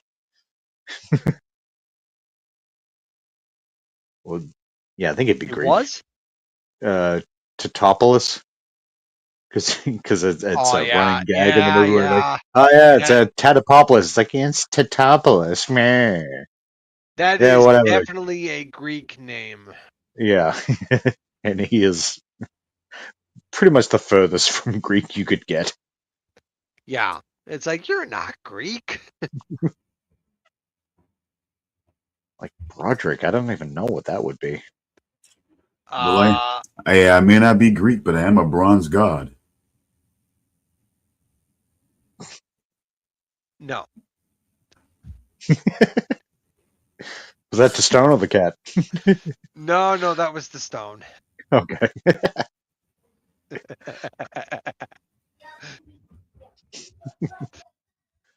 Um, And that's from the heart. That's from the heart. I'm sure it was. Love you too, buddy. My it's so God. cute when you act up like that. But look, but look. So I mean, so have they? So let me casual guy here. So are they really giving you guys? Are really giving you guys good looks at this new threat already in the first 2 episodes, or you still We having to don't wait for it? we don't get a good look at it in the first episode, but we do get a good look at it in the second episode. And it's still definitely more of a tease, but it's enough to give you sort of to give you an impression of what this thing is. And then Yeah. going into the whole thing with episode 2 is it's very much there's a whole very Lovecraftian thing going on here, Oh yeah, like there's an which entire village Charles that alluded to basically earlier. worships this thing as a god. Yeah, you got this whole weird religious small village who reveres this thing as a god who comes by. Was it once a year or something? Gives them this bounty of enriched um, water, where they get the bounties of fish. Mm-hmm. And then you got it's this like, whole like sacrificial altar thing in the middle of town. yeah, and then it like summons all like these like trilobite creatures, and it almost kills Keiko and Lee, and then we end up seeing the thing off in the distance, and the damn thing is fucking massive. Yeah, we get like at the very end of episode 2, we get a pretty clear view of the thing. Yeah, it's big. It Clear? is really big. So what say you as to what this thing is representing? Well, I would say it is definitely representative of a kraken. It's probably a kraken. See, but then there's also this competition. weird, like, but would the Kraken be? No, the Kraken probably goes back. No, that would go back further than Lovecraft. That'd be probably something from like the 1700s or something. But Lovecraft it's Kraken type things, but with a much more like there's a lot more implications and effects from these things, like and which they go into with this show, because there's certain feelings that this thing can give off that people will get or people will not get, which seems to be both contained within the water and not at the same time. I can remember there was that point when they had the door open after Shaw left with when he took the tiny little almost parasitic kind of one out to lure the big one away from the boat, Mm-hmm. and she's standing in the water, Mm-hmm. and she's like, "Can you hear that or can you feel that?" And they sort of focus in on the water, and there's like these weird rippling effects going on. Yeah, I saw that. So there's definitely there's more going on with whatever the fuck that thing is, where it can affect, I guess, maybe people's emotions or their senses. Like there's something weird going on with this one. I think that Kate is probably going to develop a connection with this thing.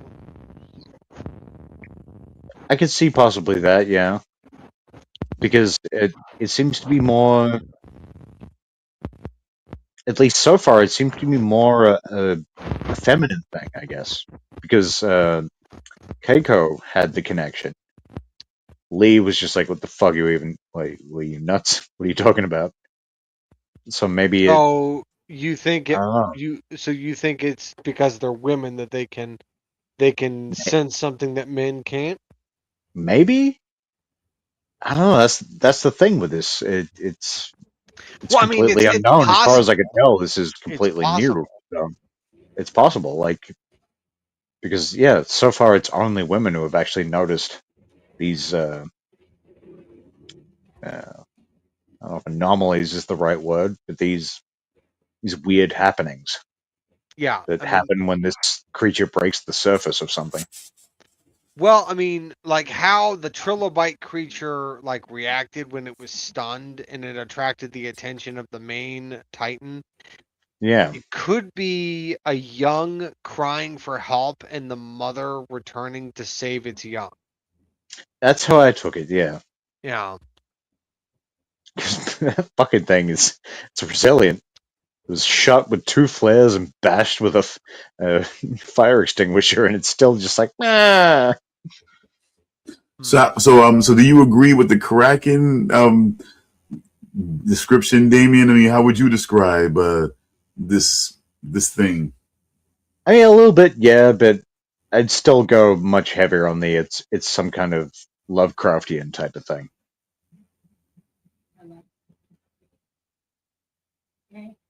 And so, I mean, okay, Because a Kraken is just like it's a Kraken. I don't think Krakens have ever had anything that like affected the mind or whatever, right? It's just a sea beast. I get it, but but if you like I said, I guess so. And I'm definitely with you on that. This thing has definitely got some other shit, as most of these things do, and everything like that. But like when you look at it, when you look at it off in the distance, like, did it seem Kraken to you, or did it seem something else? And there is something that you guys should know about Krakens. That there was a video I watched one time where apparently in ancient times, what sailors would think would be actual Kraken turned out to be something else entirely. According to research and speculation, Kraken tentacles turned out to be nothing more than whale dicks. Whale dicks. Okay. Yeah, because whales were like sailors would go into these like deep waters and they would see the evidence of Kraken, as they would say, would happen to just be nothing more than whale mating season. Isn't it like a fact that like I think it's like 20% of the ocean is like whale jizz or something like that? It's fucking nuts how much the ocean is just whale jizz. The person goes into water and gets seawater in their mouth. Oh boy. Like, you know that foam that sort of it seems like the sea is kind of sudsy when the tide's coming in and stuff. That's not what that is. I wouldn't recommend just no. Oh no.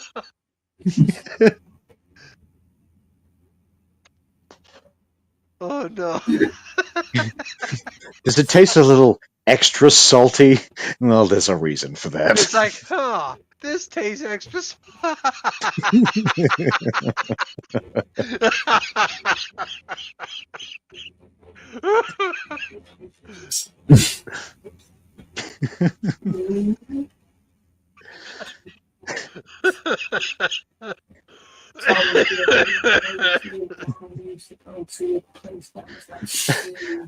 Well, with that, do we have much more to say? I will say I'm looking forward to the season. I'm looking forward to seeing what it brings. We've still got 8 episodes. Yeah. Oh, it's only 8 episodes? Oh, we got 8 more episodes, I should say. 8 more episodes. Okay, so it's going to be 10. Yeah. All right, cool. Which I do wish more things would stick to like 10 as a minimum. Yeah, 10 is a minimum. Like, that was one of my only complaints with the last season of Fallout is like there was so many storylines and so many things going on. I feel like we needed an extra episode or 2. Would have been good, but still, ultimately, I was happy with it. I don't know. It whittled down. It whittled down to me. It did seem like that, but it finally came down to the fact that that the Gula of Week or Coop that is still bleeding into him. That he felt like what he did contributed. Contributed to her troubles actually, and that's why he doesn't view her the way I felt like he would be if he felt like she caused this to happen. He feels like that he put this in the wrong people's hands, and what happened. And we may end up getting reveals of how he got his daughter to her and everything like that before everything, before everything went the way that it went. So, and I think that's why then maybe some other things happened that brought, that I guess we're going to get a little bit more of of how he became the ghoul and how he got separated from them, and a little bit more of that. But I think that has a big part of why he doesn't have the fervent anger that I would have had for her coming, coming out of that situation, coming out of that grave. But so we have that. Then we have, oh my God, why is my brain forgetting these people's names? But we still have we still have the reunion of of the two, and they're I guess they're dealing with New Vegas. I guess if I'm saying that right, did I say that right? Yeah, Okay. New Vegas. And but then we still have the Brotherhood of Steel. And whatever the fuck Thaddeus is turning into, because I don't think it's a ghoul.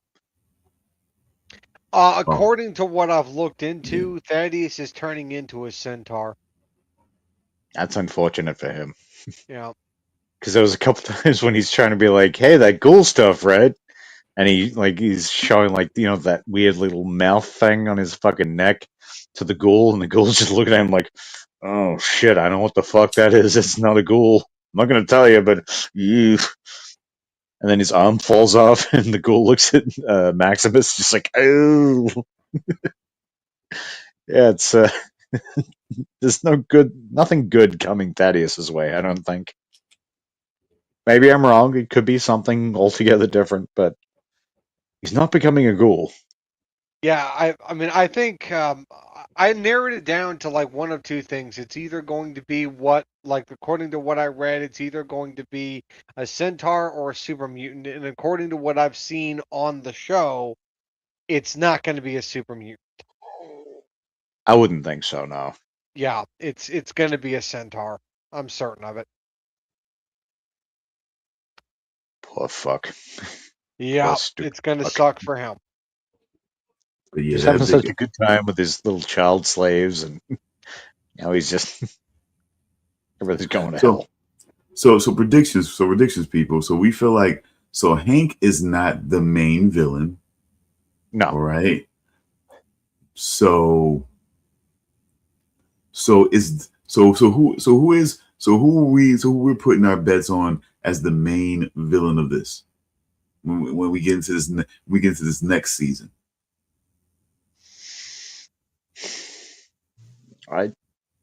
Personally, I think it's too early to say.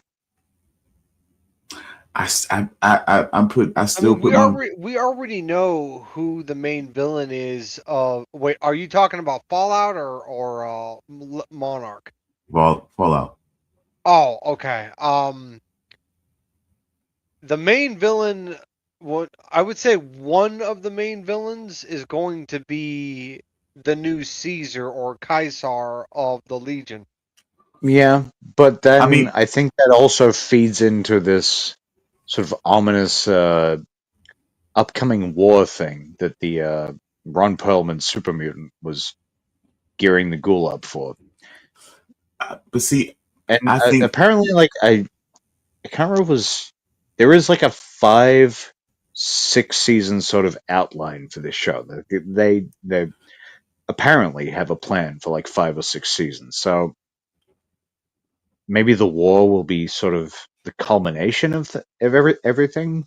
I don't know. At that point, I would say the main villain is whoever is in charge of the Enclave. Well, yeah, because typically they are sort of the main sort of like almost the not quite the Nazi insert, but kind of. I mean, they could be trying to drive towards the president, but I think that his wife is definitely going to have a big part in this. I don't know. I just feel it. I just feel like you don't. It's not like see somebody wasn't see. I could believe it if it was more somebody else was calling the plays, somebody else was given the blueprint of what was going to happen, and she was in there, you know what I'm saying, did they hear it act like she was going to be a part of it, and maybe feel like he convinced her, but she was the one saying it. So that puts a different energy on that. You know, she's the one making the suggestion that we, you know what I'm saying, that we drop bombs on the public to make the votes necessary. You know, that's why I feel like, yeah, if she's not in partnership through Vault-Tec with the Enclave, then she is part of the Enclave now.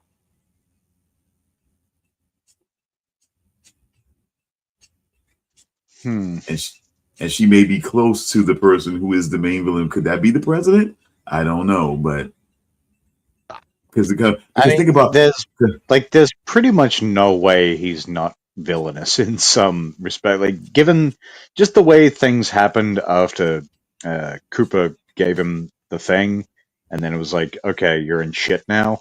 But also, it's just like, you don't get Clancy Brown for what, 15 seconds and not have him return as, like, you don't have him return as the good guy, I don't think. And imagine what that would be for him with her being at his side.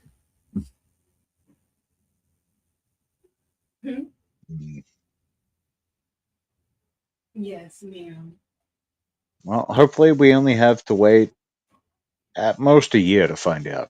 Because they said they're going to try and get these things out, you know, as quick as possible, while, you know, still being sort of, you know, obviously you have a reasonable production schedule. I think they start filming season 3 in May. So it's possible we'll see the next season around the same time as this one. I don't think it's something let's hope, but Kai, yeah, I am under duress. This is why I'm under duress. Right here. This motherfucker right here. That furry little bastard is why I'm under duress. He's a lovable little bastard, but he's still a little bastard. That's it. It's still a key part of the equation. See? Proof. I just don't know what it's all he's meowing at me for me to do that. Well, but I just can't wait. But like I said, I just think that'll be the ultimate. There's no way that there's the way you feel about Clancy Brown because of his you know what I'm saying, his past and everything like that. But I definitely feel because of what I've seen of her,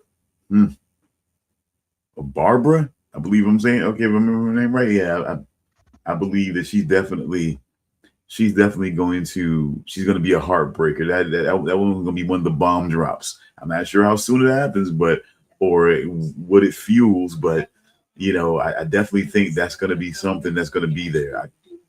I could be wrong. I mean, I don't know how okay I'm going to be with being wrong about this one, because I think it will be a good payoff.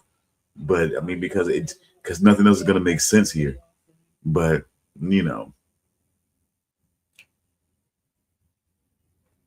it like I said, at least to me, it only makes sense that she would have something to do with this. That she's not a damsel in distress right now. I don't know. I mean, yeah. I'm still not seeing it. I don't know if she's a part of the Enclave. I really don't know. Okay, yeah. So you think Vault-Tec is all about Hank McClane right now? Well, I'm not anymore because of what we saw at the finale. Okay, I mean, so if he's not at the helm of it, who's at the helm of it? Somebody we haven't seen yet. Or maybe it is somebody we have seen yet, that we have seen, and they just haven't been revealed to be somebody more powerful than we were first led to believe. You know what? I have a theory. The woman that crap, I don't remember her name. Lucy. Lucy's brother, the woman that Lucy's brother has been hanging out See, and with it's this when movie from coming up like you're the talking about, or the management following? vault, Like his only ally in that his fucking only group. ally. Okay, who is? What if she Slash isn't only who she survivor, says she actually. is? It's possible. Might be Yeah. interesting. Might be interesting, but I'm putting my money on better odds. So that's where I'm keeping. I'm keeping with Barbara. I'm keeping it with Barbara Howard I and don't know. possibly I the don't know. president. And possibly I'm the not president. saying you're wrong. I'm just saying we don't have enough information yet. I mean, Like I said, I would say definitely the president, maybe not in the current timeline, but definitely the president at some point in the timeline. I mean, come Because on, it's Clancy I think Brown. there's, When is he yeah, not there's, playing a villain? Starship Troopers. Okay, when is he not playing a villain recently?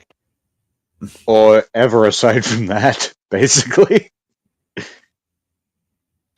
even Mr. Krabs, like, he's not a good crab. He's crap. He's a But he's a shifty piece of garbage. But another Saturday, maybe more time, I will lay it out for you again to tell you why I so strongly believe that Barbara Howard is a big player in this. I'm like I said, another Saturday. Give me some more time. Stop. I will explain that Stop. to you. Cat, I will stop. definitely explain that to you. But we've definitely run out of time, especially for when it comes to Damian. So I definitely another Saturday. I will definitely lay that back out for you as to why I think Barbara Howard is definitely a big time player in this, for sure. Okay. Well, we'll just have to wait and see. I'm ready. All right. So next week, where did you find Dust Bunny, Charles? I rented it. Yeah. Yeah. Well, Stone, we're gonna do Dust Bunny next week. If you need help with that, let me know. And also, I guess Monarch going forward. Mhm. Put that somewhere. I need help with that. Yeah. Okay. All right, we'll figure that out. So next week it'll be Dust Bunny and Monarch season 2, episode 3. Okay. Okay. We're All gonna right. Well, everyone, this has been TEE TV. My name is Charles, as always, and with me was Damian and Stone. We That's have been me. The we first have one. been discussing Monarch Legacy of Monsters episode 1 and 2 of season 2. And we will see you next week where we will discuss episode 3 of season 2 and the movie Dust Bunny. So, once again, thank you for stopping by, and we will see you next week. Bye bye now. Good day.